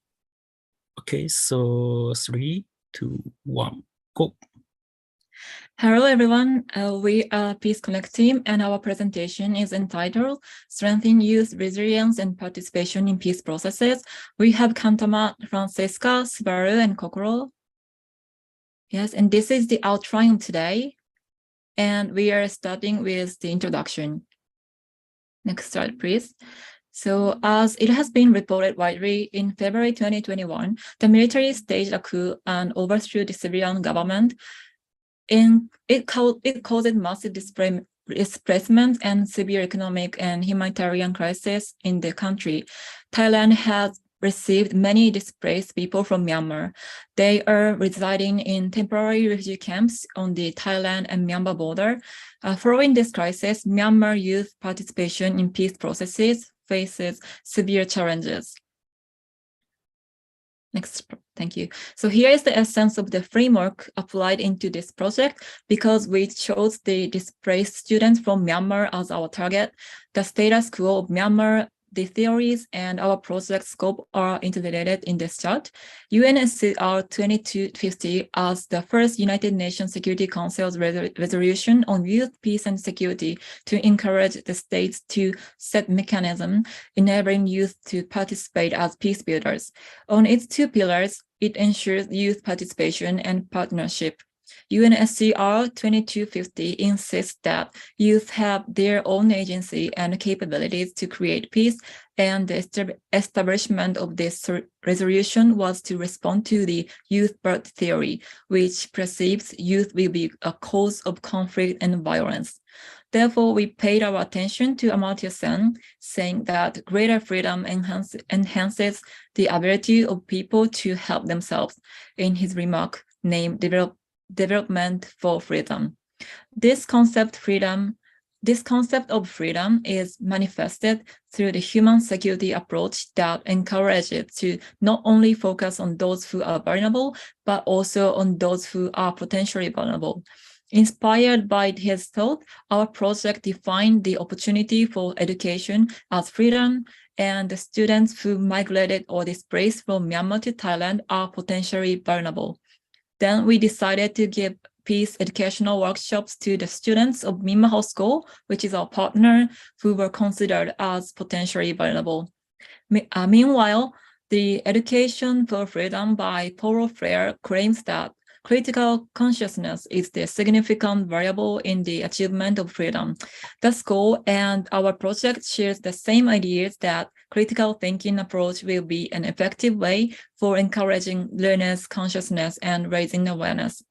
Therefore, Peace Connect team applied the principle of co-production of knowledge, co-creation of capacities and co-ownership of benefits within Myanmar School throughout the project, including training module creation. Then we offered a series of interactive workshops to the students first and gave them an opportunity to proactively reflect on the knowledge gained and plan their own action through implementing projects for seeking peace. By doing this, we aim that the students would be aware about youth resilience, participation and partnership in the peace processes at the end of the project, and expected to see certain results that might prove youth could be peace builders. Next slide, please. This is our project goals. The student will understand themselves and learn about their crucial roles in peace processes with the aim of driving and integrating peace ideas into Myanmar, Thailand, and global society. And objectives are to provide a student with knowledge on their identity, youth peace and security, and nonviolent resistance to enable them to participate in Myanmar's peace processes, and to make the students aware of the crucial role of media at the present, and provide them with the practical skill to utilize media for peace and social change. So we have divided the methodology and results into 3 phases. The first one is pre-implementation. In the pre-implementation phase, the principles of co-production of knowledge and co-ownership of benefits were adopted with humble respect to our partner.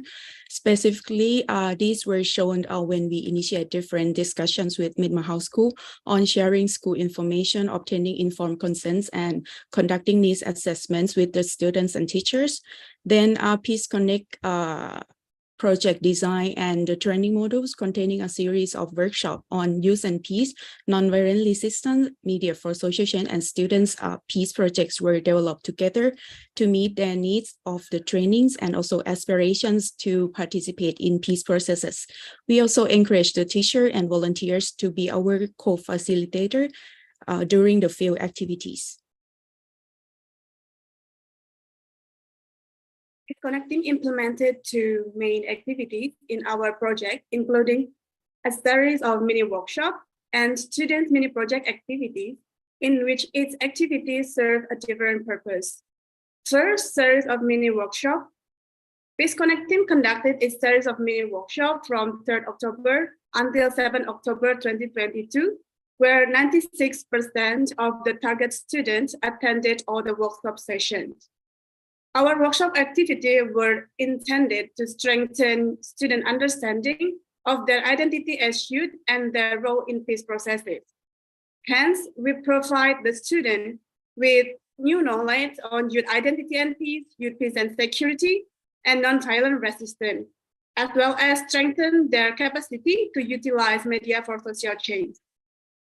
During our project implementation, we believe in the importance of critical thinking. Therefore, Peace Connect team served as the facilitator to avoid a one-way lecturing style. We designed our activity to be more interactive and have a dialogue component that enable reflection and action. For example, in each of the workshop sessions, we always provided group tasks or activities where the students interact with each other to discuss and had an opportunity to present the result and their ideas. Co-creation of capacity principle was also implemented in this project. Peace Connect team co-facilitated with Myanmar House teacher to accelerate the transfer of knowledge from Peace Connect team to the school. Second, student mini project activity, Myanmar House for Peace. Student mini project with the topic Myanmar House for Peace was held from 8 October until 14 October 2022. This activity was also serving as a means for reflection and action from the prior session, the workshop. This activity was designed to create possibilities for the production of knowledge together with the students. Myanmar House for Peace student mini project is a room for the students to fully design and create their own peace advocacy project by synthesizing and implementing the knowledge and learning experiences generated during the workshop. Therefore, to ensure the youthful participation in this project, the students initiated and took charge of the project, while Peace Connect team played a supportive role. In terms of implementing the co-production of knowledge for creation of capacity and co-ownership of benefits, this activity has shown that student resilience and participation were demonstrated through their agency, ownership, and leadership in promoting peace by implementing this project. Aside from that, various visualized campaign material were produced, and a combination of several non-violent resistance strategies and skills were utilized to execute the project. And also, as far as the post-implementation, I'd like to talk about overall project satisfaction with the results of FGDs, focus group discussions, and the student self-assessment on KAP. And regarding overall project satisfaction, as you can see from the bar chart, we posed 6 questions, and almost all the students showed positive feedback toward our activities during the FGDs. And also the principles of co-production of knowledge and co-ownership of benefits were applied to FGDs by asking the students to express their candid opinions about our project. And there are several unique opinions of the students I'd like to introduce. First, one Burmese student plans to work with his friends to raise awareness in his Burmese community about the struggle of ethnic minorities in Myanmar in order to open the dialogue and stop the hate and hate speech between different ethnic groups in Myanmar. Secondly, one student is interested in writing and singing an original song to people to create peace between religions. As a religious minority, she found that her life was oftentimes threatened by the dominant religion. She hopes her song will help her to get into people's hearts and show that they are the same as humans. Finally, some students are eager to self-organize and facilitate our activities for the coming students in the next year instead of us, and build an educational institution in the future. And for the student assessment, at first, I'd like to clarify the meaning of KAP. KAP is knowledge, attitude, and practices. We asked several questions to measure the students' KAP, and to some extent, we assumed that the success of a project depended on the result of KAP scores. All of the 29 students in the school filled out the online survey forms at the beginning and at the end of the project field implementation. The figure indicated that overall average low KAP score in the pre-assessment was 59%, while the post-assessment was 79%. There was 20 increase of the overall score in total. However, we acknowledge that our capstone project was just an entry point for our ultimate goal, although we received positive feedback and good results of the post-assessment from the students. But we hope that our project will be a trigger or small step for them to think of and pursue their possible contribution to peace processes in Myanmar and Thailand.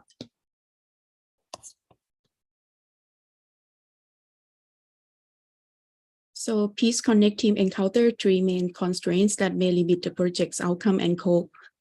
First, we realized that although students demonstrated the potential roles of young people in peace processes from the Myanmar House for Peace mini projects they presented within our protected and educative environment of the school, the structural constraint particularly related to the current Myanmar political situation and personal identity have affected student safety and security. It may be challenging for them to freely and realistically implement their projects in the future. Also, the implementation of the UNSCR 2250 to affirm youth meaningful participation in peace processes in conflicting areas such as Myanmar has not been practically followed. Second, there were language and cultural barriers, as neither the students nor facilitators use English as their first language, and there were some unfamiliar academic words and different pronunciations. Moreover, some students were culturally hesitant to ask us to speak slowly or raise questions, so this may limit their comprehension on the workshop's contents. And finally, as we work inside the school system, the time allocated was limited because the students also has to manage their time very tight schedule for the other subjects and also assignments. For the conclusion, the success of our project will open the door to increase youth awareness and the possibility to participate in peace processes in the future. We admit that our project intervention has limitations. And peace education and development interventions may encourage youth to have freedom to realize their full potential in achieving peace. We have witnessed that youth have capacity to contributing to peace processes. Their capability and resilience as a peace builder were manifested during our intervention through the agency, leadership, and ownership in advocating peace on their group projects and interactions. Our focus group discussion results may suggest that the students wanted to implement peace advocacy and participate in peace processes, as well as transferring their knowledge to within their own capacity. And this may bring positive impacts to the society. Peace Connect team also believe that to bring sustainability, particularly for future Minmahao generations, this kind of peace education workshops should be continued in order to inspire young people to advance peace. There are two aspects that we are looking based on the findings. First, to assist Minmahao teachers and students who are interested to take over the modules. We plan to share the Peace Connect modules to them, and this may ensure future lessons are delivered with the proper educational preparations. And second, we believe that although there was an artificial learning environment made by us and the school's regulations, the essences of the workshops provided to the student were tangible and actionable ideas that could enhance their efforts to participate in peace process in the long term. Also, we are willing to discuss and share more peaceful ideas with them. Lastly, to tackle the structural barriers, it is important to strengthen the practical implementation of UNSCR 2250 to advocate youth meaningful participation in peace processes to support conflict-affected youth. We need to dispatch more peace educators in conflicting areas and develop peace education models grounded on their language and cultural context for future interventions to nurture more young peace builders. So we would like to end our presentation by sharing the student voice on hope for peace, that peace will be spread around the world. Thank you very much.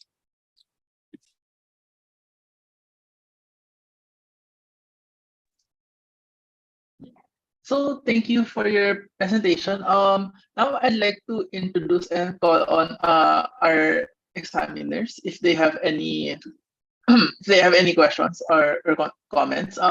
So for this group, it will be Dr. Abaya, Dr. Doc Melis, and Dr. Glenda again. If I may start, I'd like to congratulate all of you, Francisca, Kantamat, Kokoro, and Subaru, for your very comprehensive and well thought out project.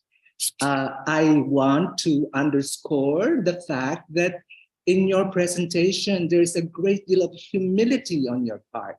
You were very conscious of the limitations and challenges that you face in that whole exercise. I also would like to commend the fact that you pointed, like, for example, Subaru pointed out the limitations of the CAP approach, you know, the pre-test, post-test approach. And I think that's very commendable. That is to say that there is some limitation as to your deployment of that whole model, and being conscious of the context within which you undertook your project.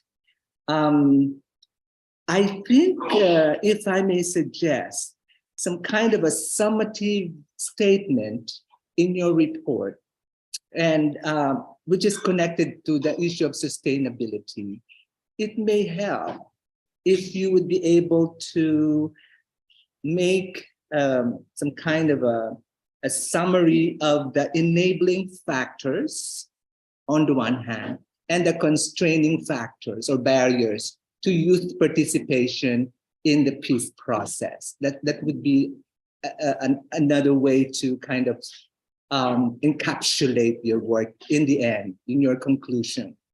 Okay, And then also, please take up the issue of, I know that beforehand, the school was quite, how do you say, wary that that particular activity may invite some attention to the authorities because peace process is highly politically charged. Okay, and that the school would like to temper that. So you may want to also discuss a bit about the kind of approach or negotiation process that will take place in order for you to de-emphasize the political dimension of the peace process, which kind of I'm not sure how you will be able to kind of delink politics from the peace process. It's a big challenge on your part. Thank you. Thank you very much.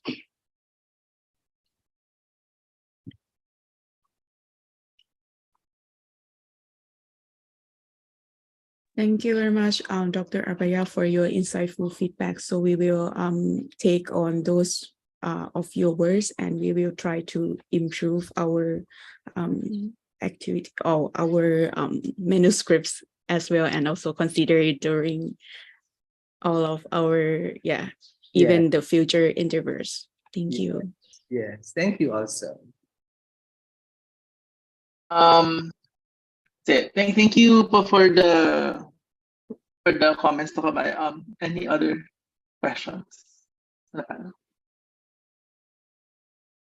So, good morning, everyone, and thank you for your presentation.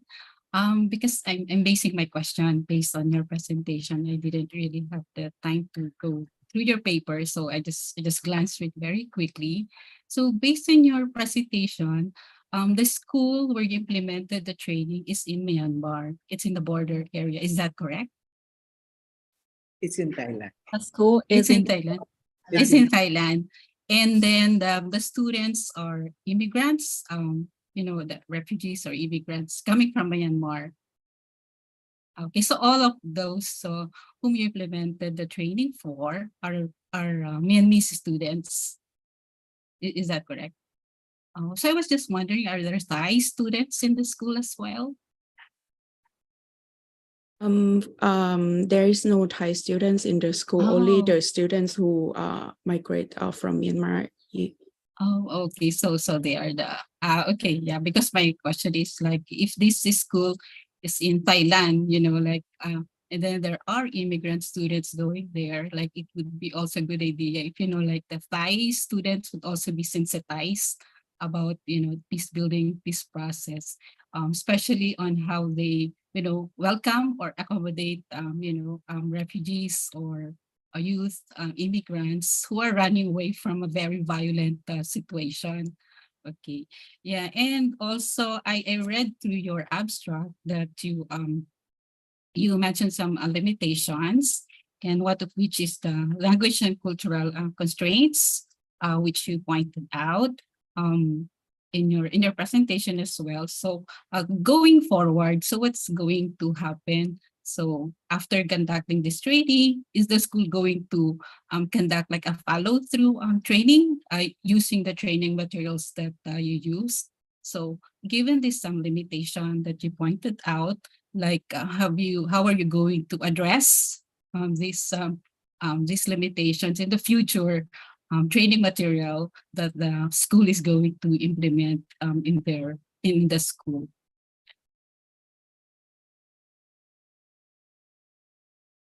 Yes, thank you so much for your question, Dr. Glenda. Actually, we are developing our training manual based using English as the main language because it is also the language used in the school itself. So in our recommendation, actually, we suggest that for the future intervention, it is better if the interaction, the training manual, the whole process also like grounded in their language and culture. But for our intervention under our control, I mean that our training manual, we deliver it in English because it's like our mutual agreement with the school. Also, this language is like a mandatory use in the school. So yeah, I hope So this. yeah, okay, thanks. So like in the future, you're also thinking of like doing a translation in the local language of the English training materials that you have implemented. Okay, yeah, thank you. That's all for me. And also, as Venera mentioned, as Francisca mentioned, we provided this training module to the students, and in that module, we describe the terminology, the meaning of the terminology, and also we already told the student that we are opening a door to have the consultation with the student anytime. So I hope the future student can also conduct the class, yes, whenever they want. Thank you so much. Thank you, Glenda. Doc Glenda. Thank you, everyone. How about Doc Melis? Would you have any? Yeah, thanks, Rem. Again, congratulations to the group. When you started designing this, conceptualizing this together with your supervisor, everything was blurry. But now we can see the beautiful output. And that brings me to my question. 97% of your participants in all your activities shared that they are now ready to be peace builders. And that is a good indicator that all the activities that you conducted there in the community, they're effective. And that is also complemented by their positive reception of the activities. So now you have almost everyone that you trained as ready for peace building. They can now be called peace builder agents. So how do you think the Minh Mahao School, your partner institution, can harness these new agents in peace building at the local and national level? So meaning, how can you mainstream these agents? You mentioned about the United Nations. But then that level is international. But then at the local and national level, have you seen any opportunities that they can tap, that they can join right away, and cultivate in them peace building? Yes, let me provide one example that the one student presented during their workshop. So the one male student, he said right after his graduation, he would like to be a bridge to connect several ethnic groups in Myanmar, given some opportunity to have dialogue. So I believe that so this just to have the dialogue with the people from different identities is the one of the action that they can take right now or right after their graduation. So yes, I hope this will be the one of the example and answer to your question. Yeah. So I suggest you also add that in your recommendations, these existing opportunities that they can tap and they can rightly join in. Yeah. All right. Thank you so much. Thank you very much. Yes, Subaru. Thank you so much. So sorry to interrupt. To respond to your question, there is an example of alumni from the Myanmar school. Alumni from the Myanmar school, I forgot her name. However, the alumni is currently APS 60's member, and I think she is now majoring international peace studies. I'm not sure. However, during the FGD session, I heard that some students want to pursue academic careers to study nonviolent resistance, because for them it was first time to study about nonviolent resistance. because at first, only 10% thought that non-violent resistance is more effective rather than violent resistance. So after that, we got result. More than 50% of the students think that non-violent resistance is more effective. So I think we can provide some eye-opening session. Yeah, so that's why, yeah. So in the future, the students will contribute to some extent, contribute to peace processes in Myanmar and Thailand. Yeah, this is a national level, but yeah, I just want to highlight the point. Yeah. Yeah, I would like to respond to Dr. Melis as well. So we also realized that our interventions were just temporarily and also limited, but we have hope in young people. That's why we have this project, and I think they can extract and integrating some of the actionable ideas from our workshops after working with them. So we feel that they discuss with us during the focus group discussion. For example, they may have some of the networking in order in different ethnic groups that they may have a chance to even encourage different ethnic groups to be more like having more peaceful relationships together, like creating some of the sport activities or some discussions with the neighboring ethnic groups. So I hope that this is some kind that maybe I'm sure that they know the link, and we believe in their capacity in creating those kind of network. Thank you. Yeah, I want to also respond to you, Dr. Melis. Is it okay? My team already explained the possibility to tap the students to the as a direct peace builder action, but I want to address related to how the school possibility maintained the seat of this peace builder. I mean, in terms of mainstreaming the peace building itself. So our project actually started is not from scratch. There is a peace education subject, peace around that already exists in the school. So it's not like we suddenly come, but there is already a subject that's already exists there. And another organization called Peace Educator are interested to intervene, continue after us, third peace education curriculum as well within the school. So our training manual might help, but there is also another actors, the school itself and another NGO who will also join us in nurturing the seed of peace builder that already developed within this intervention. Thank you. Thank you. Okay. Go ahead, Ren. Sorry. So thank you everyone for answering all the comments. Thank you the researchers for answering all the comments all the questions very nicely. Thank you also to the examiners, to Doc Melis, to Doc Glenda, and to Dr. Abaya for all those very insightful questions.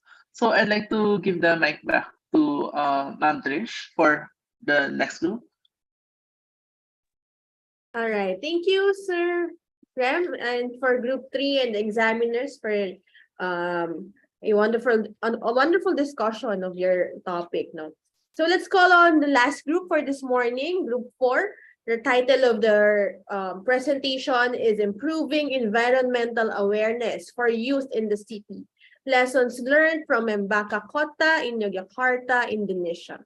We have Hati Fong, Koki Furuya, Shosato, and Mira Agung Swadano. May I request for the members to open their videos so that we can highlight you appropriately.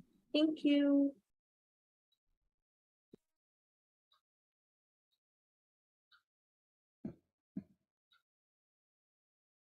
Okay, thank you.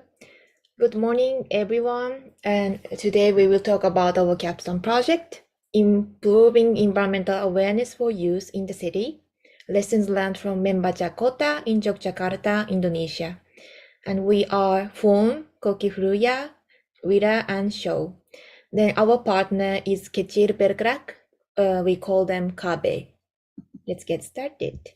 And the presentation online is like this. We will do the introduction. We will show the background of the project.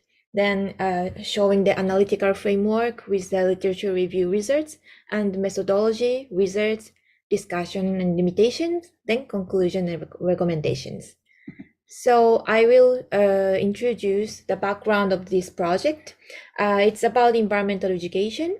Then in Yogyakarta, it's a small city in Indonesia. We have mainly 3 environmental issues: lack of waste management, limited green open spaces, and traffic congestions. Then actually, it was first time to visit in Yogyakarta. Then I saw the city, then there was no any green open spaces. So we experienced that we ate some food on the street in front of the traffic jam. And it was great, but a great experience for us. But there are some environmental issues like that. And also there are a lot of universities in Yogyakarta. However, the environmental education is not that developed in practical way because they focus too much for the competition and the levels of academic way. So we focused on the use of environmental awareness and the environmental education in this project. Our purpose of this project, we have 3. It's about environment, implementing and monitoring the environmental education activities, and especially focusing on youth from 16 to 35 years old. Then it's participatory co-production and co-creation with the local NGO Kecil Bergerak. So this is our purposes, and this is a thesis statement of our project. Interactive environmental education is expected to improve youth willingness to act on the surrounding urban environmental issues. So let's see the details from here. Thank you, Sho. So basically what we will explain you on this part is the concepts that we use to become the basis of our research project. Basically, we use 2 main concepts here, which are in the environmental educations and also youth agency. In the project, environmental education aims to increase the eco-stewardship for the audiences of themselves. But the thing that we are trying to differentiate from the project with other different environmental education in Indonesia is the use of interactive methods that are not common in the formal institutions. And the importance of youth in this case is where the youth are the most important agents, since they are usually the neglected actors in the society, and we wanted to increase their agency, their ability to speak up or even express in these things. That's why by using interactive environmental education for youth, we expected the participants to increase their eco-stewardship, and it will lead to the youth agency improvement, and i.e. willingness to act and willingness to express. And the different approaches of our environmental education was the use of contextualized materials in our activities. So we try to bring all the issues that are surrounding their community, that are in the city, and bring them on the table during all levels of activity. Besides that, we also used the CO components, but still in the beginning of it, which try to increase the conscious raising through experiential learning and our activities. And the following discussion, we will go to the methodology part. Please, Koki.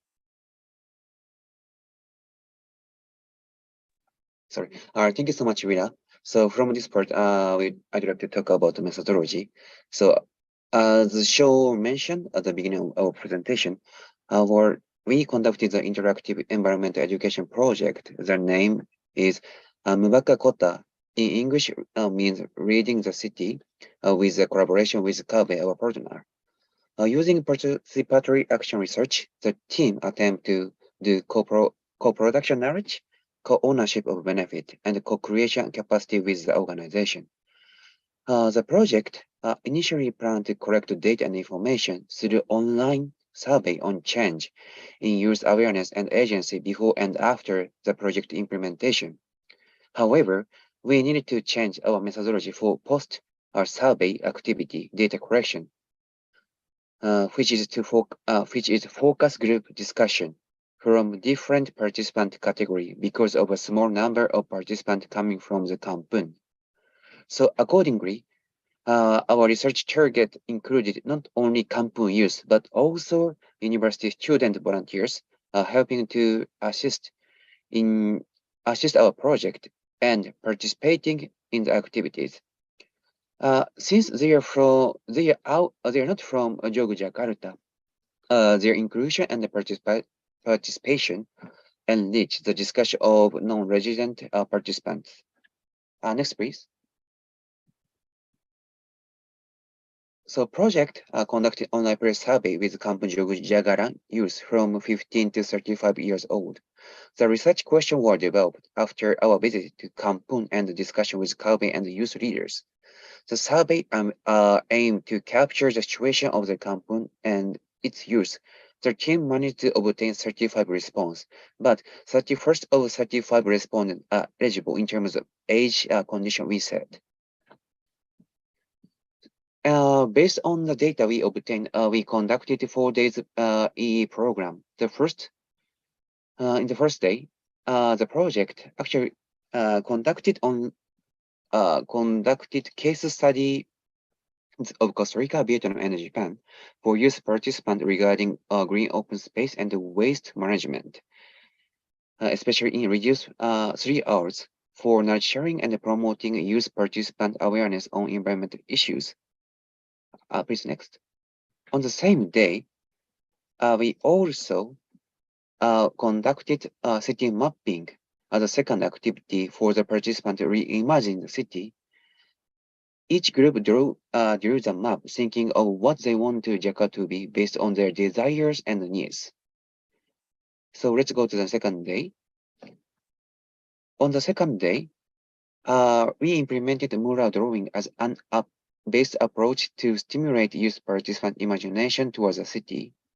Kalwei prepared the mural design and with a message of green city, which was inspired by Lorong Sayur, in English, a vegetable array, a program in Kampun, and the logo of Mubaka Kota project. Please go to next. On the third and the fourth day, first, the project implemented mini lecture on urban environment programs in the city, inviting an environmental geographer from University of Yogyakarta. On the last day, Kabe introduced art-based activism to youth participants by providing their working experience. After the sharing, a paper recycling workshop was conducted with facilitation of local practitioners. Please go to next. And after we have finished all of the activities we arranged, we conducted FDGs with participant partner organization several days after the whole project activity finished. They are the for what? We try to obtain project evaluation from the participant and try to understand our change in youth participants, willingness to act and express their confidence to discuss on the environmental issues. So from next, we will see the result we obtained. Yeah. Okay. So on the first result that we wanted to show to the audience today is the pre-survey result. We wanted to capture the demographic and socioeconomic situations of the Kampung youth. We found that majority of them are in the age group of 15 to 20 years old, with the numbers of their populations are like we've quite balanced. 48% are students, 52% of them have been working. Many of them who have been working are working in the informal sectors. But the thing we also need to understand is how and which group they belong to. We found that many of them belong to the lower middle socioeconomic group by the use of the proxy questions of the daily commute and the use of motorcycle, only bus transportation and public transportation, which are the common commute means for lower middle socioeconomic groups in the city of Indonesia. I will also try to find what are their concerns now. Majority of them state the economy educations are the things that they are mostly concerned in these groups, which kind of reflected to the lower middle socioeconomic group where they belong to. Aside of their demographic and socioeconomic situation, we also added on environmental awareness. The survey tried to capture the level of attraction, interest, and action in some environmental topics in the city, like waste management and green open spaces. We found that many of them already have the awareness and interest. However, it doesn't literally translate to the actions, meaning the activities that we need to do, that we have shown to in the methodology, have to be trying to move them and trigger them to have more actions rather than just on their mindset. On the next part, we will talk about the observations of the activities. While we integrated the idea of their concerns, tried to integrate the idea of economy and education in our activities, we found on the first day, information sharing and remapping the city have increased their willingness to express their in the discussions, because participants show changes in the perspective. For example, they share about waste management, that it is something that is positive, as showing what happened in Japan. On the other hand, we also found like almost all maps show the needs of the green open spaces, waste management centers, and sports centers, which are quite contradict to what exists now in Yogyakarta. And we also found that kampung youths are quite different from the others, because they clearly understand and aware of the geographical situations, and they know how to maximize the city's area and to change the landscape of the city. On the second day, the mural drawing that Poki told you before, it was kind of lack of participation. We found after further investigation that there was no space for the youth to express their concerns, as KB had planned the mural design in the beginning.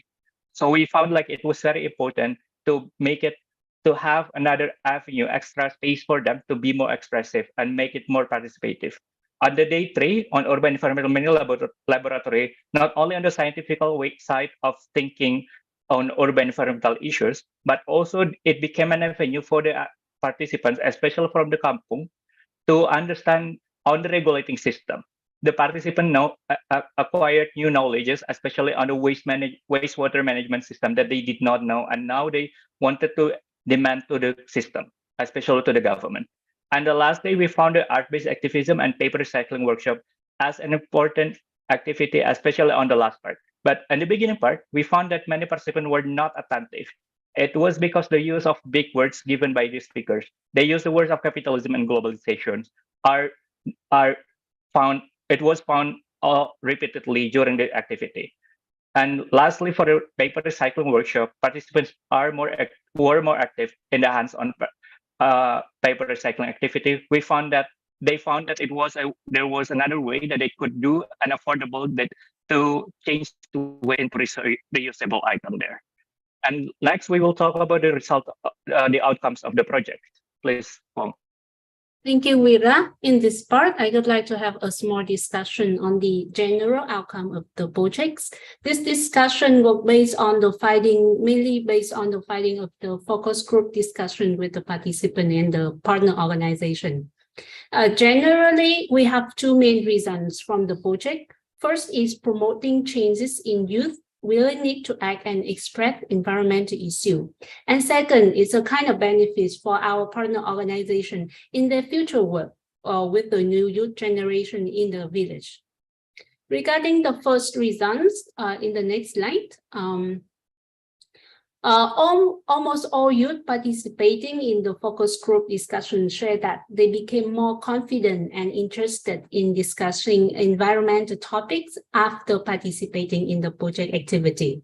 And the research team also find out that the resident and non-resident youth have different way of seeing the project activity and seeing the city.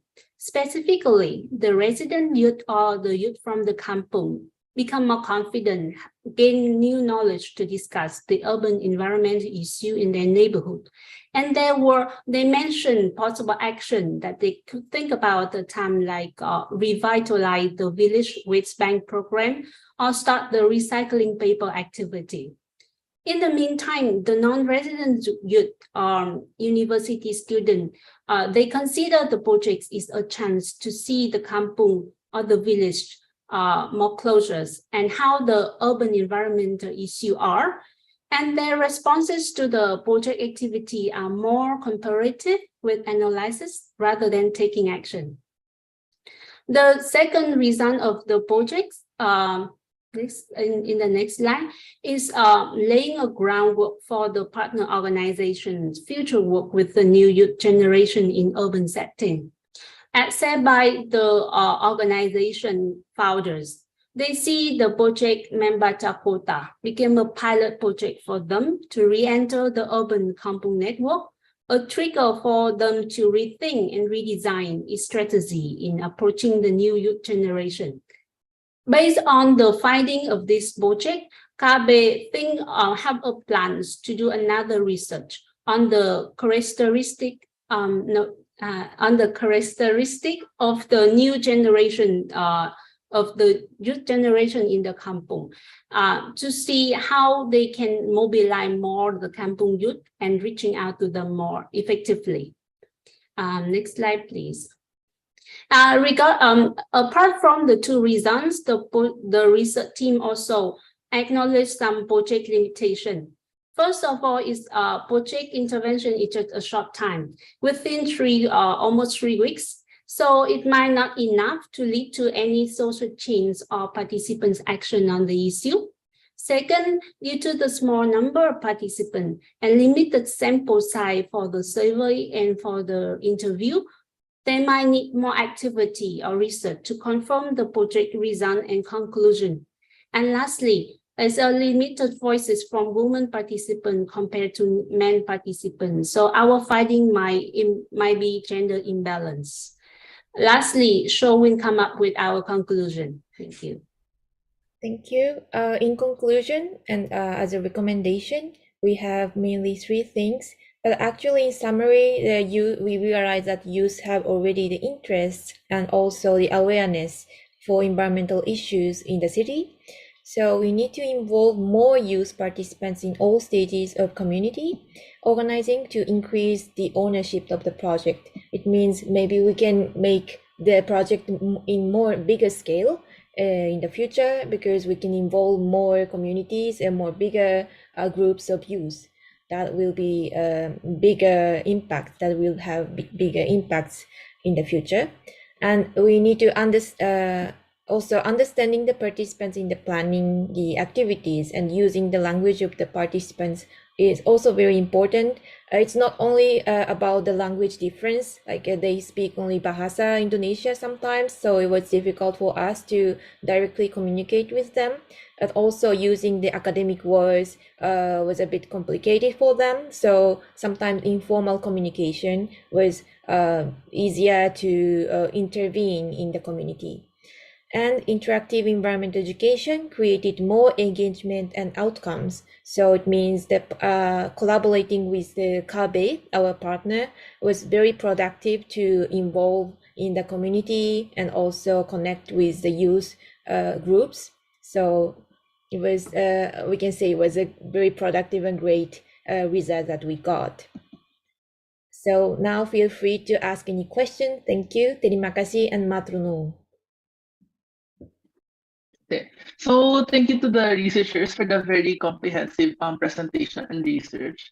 Now I'd like to call on the examiners if they have any questions or comments for these researchers. So these are Doc Karaos, Doc Willie, and Doc Mary. Yes, shall I start? Sige po, Doc. Yes, congratulations to the group. And thank you for doing this quite important work of environmental education among the youth in Yogyakarta and partnering with the KB organization. My first question, I have two questions. The first one, I would like to ask Wira to answer because he is the member of the group who is from Yogyakarta. And my question really relates to our learnings when it comes to practicing co-production, co-ownership, and creation of capacities. Now, in this colloquium, we're actually, well, as Dr. Joel said, we are learning from the practices, actual practices. Now, how these principles, which are the hallmark now of our brand of transdisciplinary development, we keep insisting on these principles, but when they are actually practiced by development practitioners on the ground within specific contexts, we know that we experience different challenges in implementing them, and part of the project is actually trying to respond to these challenges. So I want to ask Vera, in this project, even though it's really very short, the duration is very short, what did you find most challenging in terms of co-production, co-ownership, and co-creation of capacities in these projects, and how did the group try to address these challenges? And then to the other members of the group, Sho, Koki, and Fum, because you come from other cities, from Japan and from Vietnam, knowing what you did learn from this project and implementing the project in the way that you did with these principles, how would you maybe conceptualize an environmental education project in a specific community, maybe among the youth also in your particular cities? Okay, so can we start with you, Vera? Yes. Okay. Thank you, Dr. Karaos, for the questions. The first clarification, I'm not from Yogyakarta, I'm just from Indonesia, but on different part of Indonesia. And second thing, the biggest challenges that I would say coming in during the project implementation would be and the way how to engage with the community, because we didn't have any kind of attempt nor connection with the community at the beginning before the project implementation started. We highly relied on the partner organization. We hope that because they kept telling us like we had the neighborhood association, we call it Rt in Indonesia. The chief of neighborhood association might be more influence actor that might introduce us to the youth community over there. But over time, when we try to converse more with the community, we found there was some challenges in engaging with the youth itself. In the sense, the youth, we had less kampung youth participants because they were not really aware of this. We found like our channel of communication was not effective in doing so. Meanwhile, but at the same time, the thing is, when we interviewed the kampung youth further in the FGD, we found they found that the activities were interesting and fruitful for them as a new things to understand and be more aware of the situations. And it's something like that they could do. So the challenges that I would say is the attempt how to engage with. And the second thing with the youth in Yogyakarta, the people in Yogyakarta, they are being indirect. So it is hard to understand the language or signals they send to us. So we could not really say that what they say A as something A. We need to understand it in different way after we understand the context over there. Meaning that we need to really understand the context further to engage with the community over there.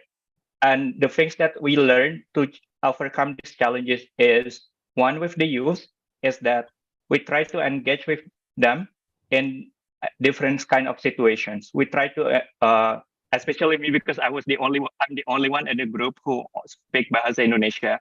I try to speak with the youth.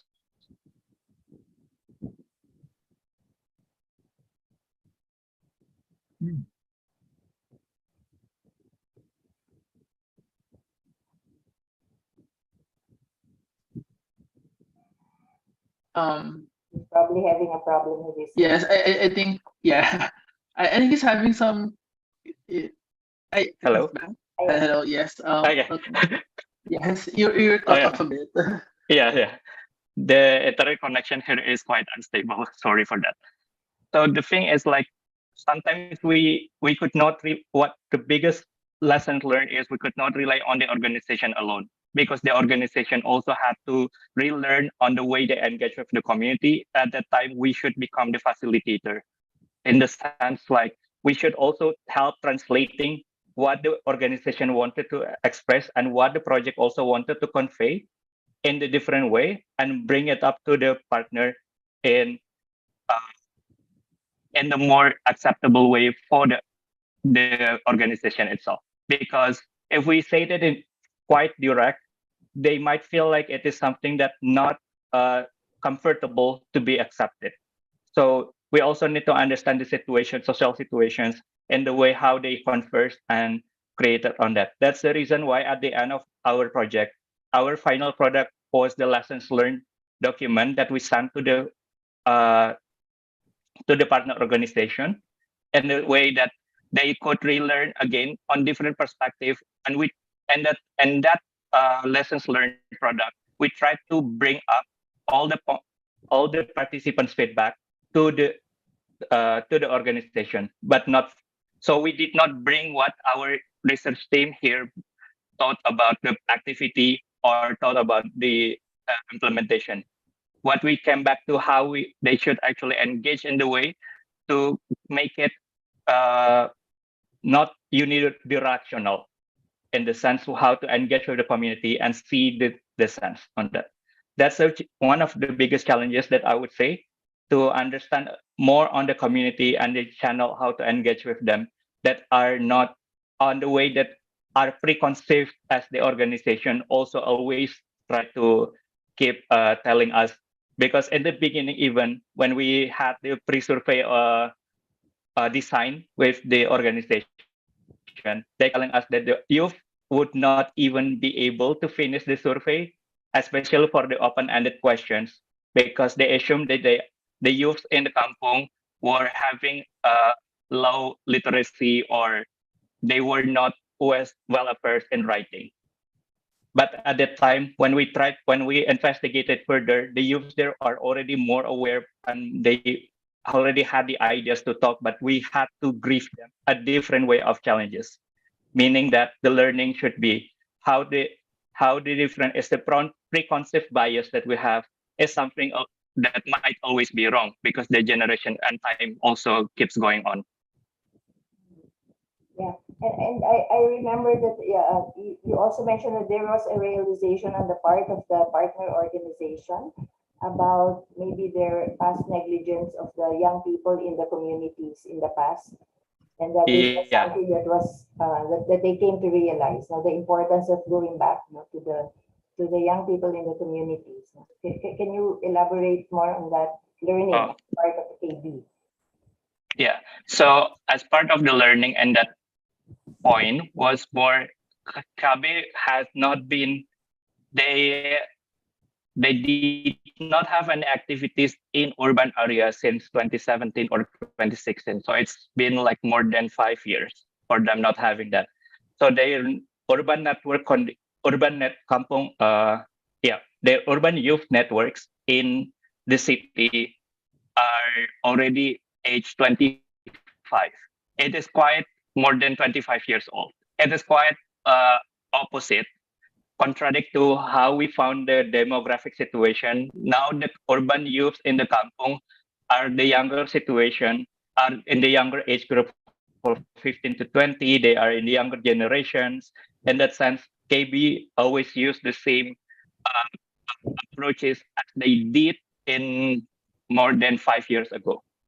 In that way, we found like there was a kind of hardship that we also could undergo during the implementations, especially when KB was always trying to have conversation with their own group and not with the other kampung youth group, especially the younger generation. So the way that we kind of overcome here, it's more as lessons learned after the activity. KB found out like it wasn't a good time to just doing the same approaches with what they did in the past. So now they are going to have another youth study and their urban networks to understand how the new generation looks like, and what kind of approaches they should do in the way to empower the urban kampung youth in the city, especially in Yogyakarta as the current scope. Thank you, Ira. Maybe Yeah, Pong and Koki on my second question. Maybe you can respond to that. Yes, about the environmental education and how we can conceptualize it in a specific community. It was difficult as a foreign researcher because in the beginning we need to communicate with them to make the engagement and make the team building with the participants in the beginning. So there was a language gap, and Wira helped us, and it was very helpful. But at the same time, I felt a bit sorry for that because he needs to work for us all the time, and we need to also understand the gap of understandings between us about the environmental education. They have their own needs and we have our assumptions, and sometimes it's very different.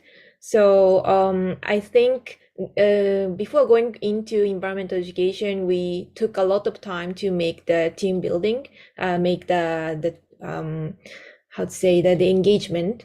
But about the environmental education, I also saw that we can start from what the environment is or what environmental issue is. But actually we found that they already have their awareness and interest for the environmental issues in the city. So after the post survey, we thought that we need to make more specific focused environmental activities, but we didn't have enough time to make brush up our ideas. So we just going into the process while organizing something new. So it's very challenging for us. But I think it was very productive because of the partner. They helped us in the art-based activities ideas. So I think I hopefully use the participants had some great experiences from us. So, okay, thank you both the researchers for answering the questions of Dr. Karaos. Are you okay with the answers for Dr. Karaos? I don't know if Koki and Fong might have anything to add. I see, po. Thank you, po. So I think we have time for one more question from Doc Willie and another one from Doc Mary. From Prof. Mary. Doc Willie, po. Good morning, Wira, Fong, Koki, Shaw. Thank you for your presentation. I'll just state that I enjoyed reading your paper, especially the review of literature. And, for me, what's first struck me was you mentioned that you sort of changed or shifted your methodology to adapt to a particular situation. And you briefly explained why you change your methodology. So I think that's a good sign. Not too many, researchers or even evaluators would like to change their methodology in the middle of the game. So it's a good sign in the sense that you're brave enough to do that. It shows that you're reflexive, responsive to the situation, and very flexible.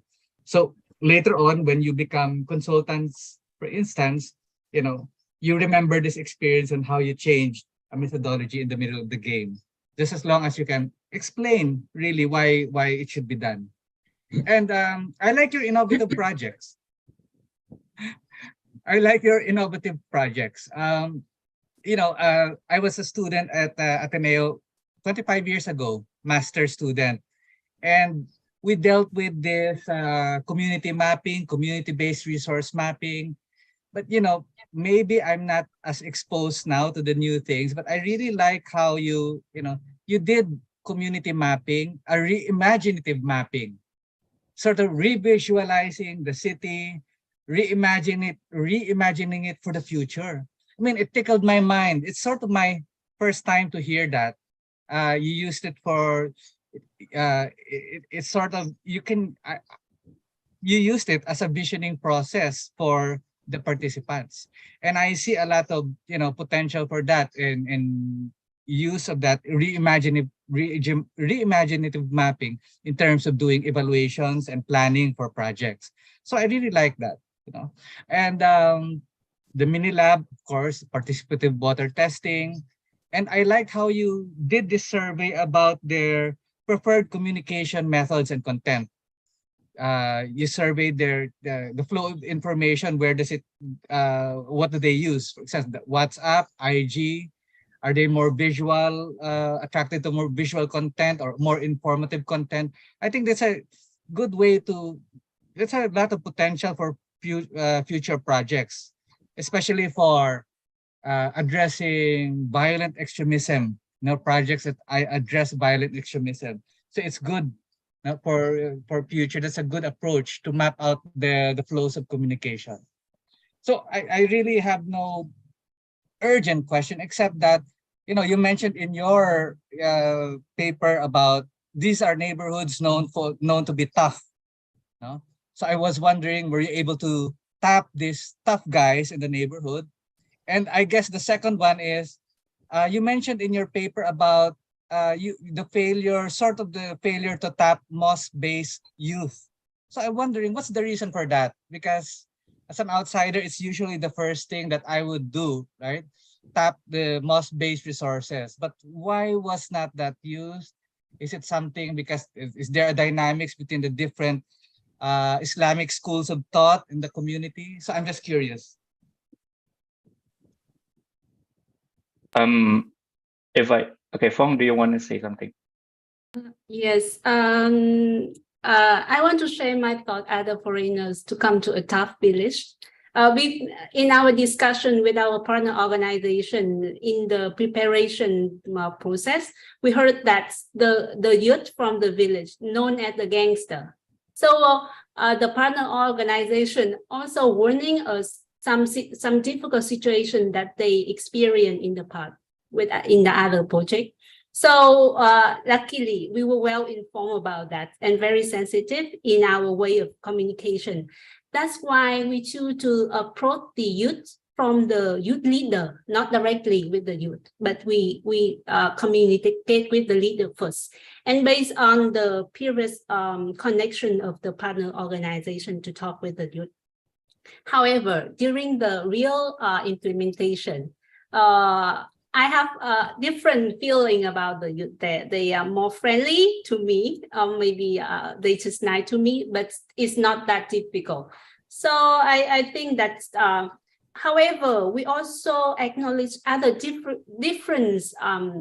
difficulties in working with them, like their diversity in the background, their time schedule, and the limited time that we have with them. That's why we didn't understand them enough to make the project more effectively.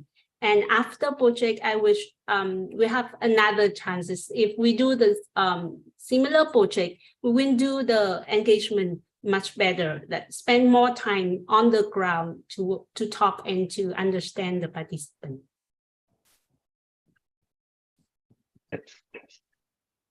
To add what Phong explained. Okay. To add what Phong explained on the image, it was just like the image of the entire Yogyakarta community shaped the kampung's population. Hello. So it's just like the image of the Yogyakarta populations when they imagine or when they, can you hear me, Dr. Torres? Okay. So it's just the image of the Yogyakarta population about the kampung youth, because they are mostly into pop, into punk music or rock music, and they usually play on the street. And every time when they play on the street, it was like they have the image that they are the gangsters of the city. Meanwhile, when we talk with the kampung youth entirely, it's all different. They have different kind of demographic situations. The youth who joined the activities, more of them are like the mosque youth in the mosque youth community group instead of what they imagine. So it was more. So now even the community tried to change their image from the typical way, from the including how they shape and also frame their own kampung right now. There was a time from the kampung youth to change on that. On the second thing, on the failure to tap the mosque youth, it was not because of like more or less because our team was not, we were not aware of the situations that most of the youth are in the mosque youth group at the time, until we investigated further that and we just tried and relied on the neighborhood association. So it was a lessons learned that there was a different important channel that we also need to reconsider in adapting the youth, especially in adapting audience, all single audience that we want to know. What are the channels that we used to do? So at the beginning, we wanted to add the questions, but then there was an attempt that, but I would say there was a bias that also come from the organization that as if they had known everything. They said like it was a lot of questions already.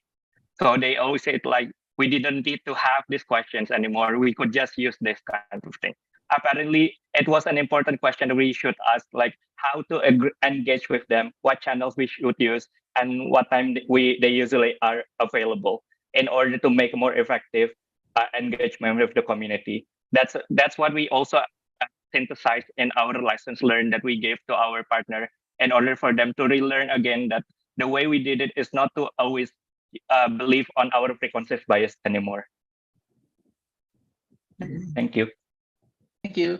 So Doc Willie, do you have any further comments? Thank you, Doc Willie. How about Prof Mary? Would you like to ask a question? Yes, definitely. I find this a very interesting and important project, partly because I am involved with another team in an urban poor community in Manila, where the same attempt is to reach the youth, right? But this particular demand or request came from the organized PO, People's Organization leaders, who are mainly women, who are apprehensive because they're getting older and they want the younger generation to kind of take over.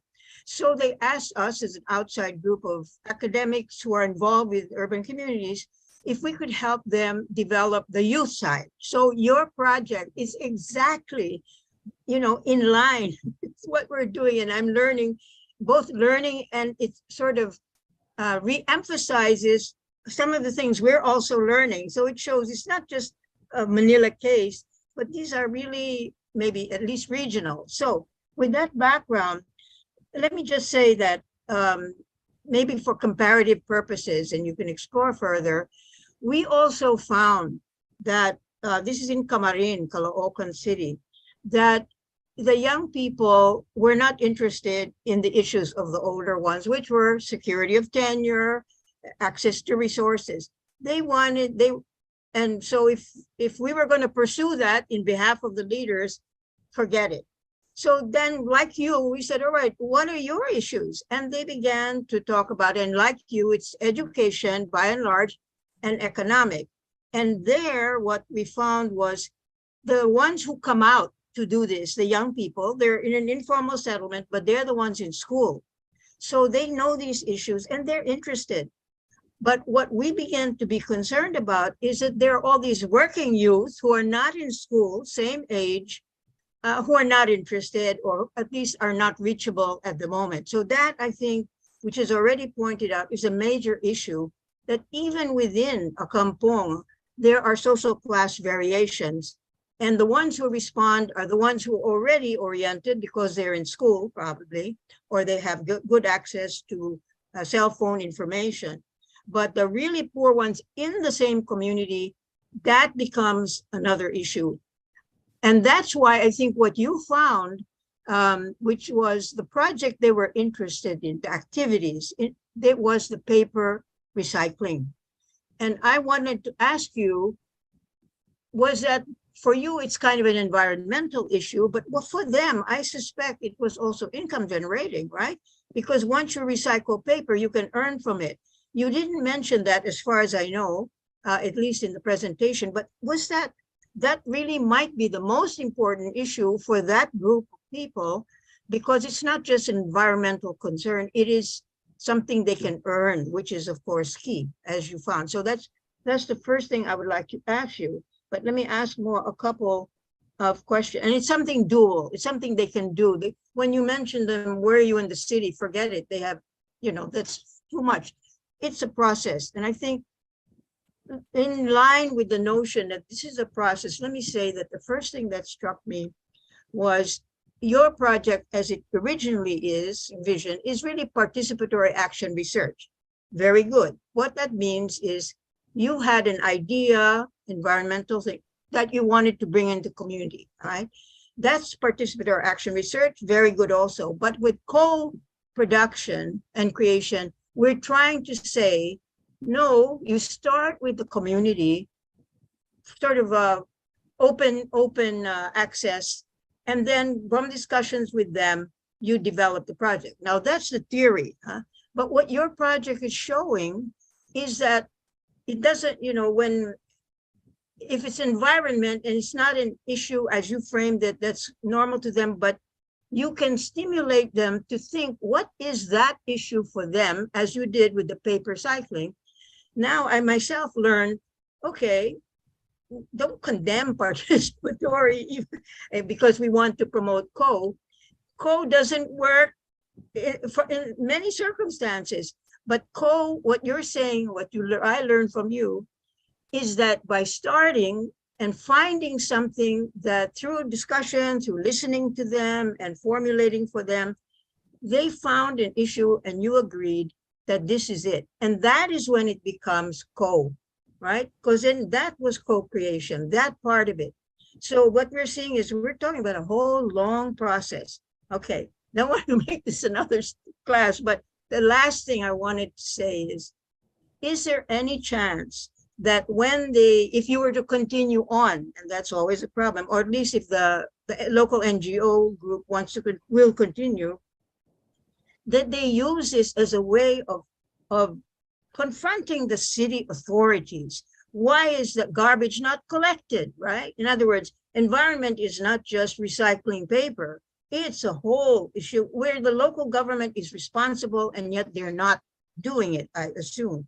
So if this project in the long run with the local, maybe your NGO connection, can begin to transform that into where they're making demands of the city about their community, which will eventually spread, to other groups. It might also strengthen the leaders if issues of tenure and evictions are always part of these low-income communities because of reclamation, because of road building, or elite subdivisions who need that space, that they have a basis now with the self-awareness, with the fact that they realize they have a stake in the city, even though they live in this kampong, that they begin to make demands of the local government, especially based on what they learned and were able to create for themselves. Sorry, that's a very long thing, but I just love this. Oh, can I just say one last thing? It would be lovely if you as a team with your Jakarta PO or young people, if you could formulate that they have a kind of webinar together with a Zoom with the Camarine young people that we're also working with, right? They're not in environment, but they're looking at other things. But it would be fantastic if the young people that you worked with could also talk to and listen to the young people that we're working with on what are your issues as youth. No, that would be fantastic. That's it. So thank you so much, Doc Mary, for those very helpful comments and suggestions for the researchers. I think we're technically almost out of time, so I think that's a good way to end the morning session. So thank you again to the researchers and to the panelists for your questions, for your comments, and your suggestions for everyone. So I'd like to give the mic back to Trish. All right, thank you, Sir Rem. We all had an insightful morning. Thanks to all our presenters, and congratulations to the first 4 groups. for their presentations. Okay, so thank you as well to our examiners and to Sir Rem for moderating the interlocution. All right, so now we would like to, this is us closing the AM session, the meeting session. So let's have an hour break. So we'll be back at 1 p.m.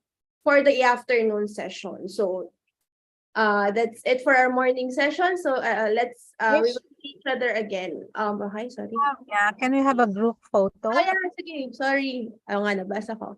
All right, so let's open all our cameras, please. All our videos so that we'll have a group photo. Thank you, everyone.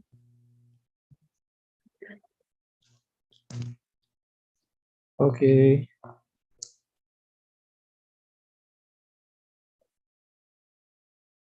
Manuel, Sunshine. I think that's everyone. Okay, everybody smile on 3. 1, 2, 3. All right. Thank you. Thank you. Thank See you you. all at 1 p.m.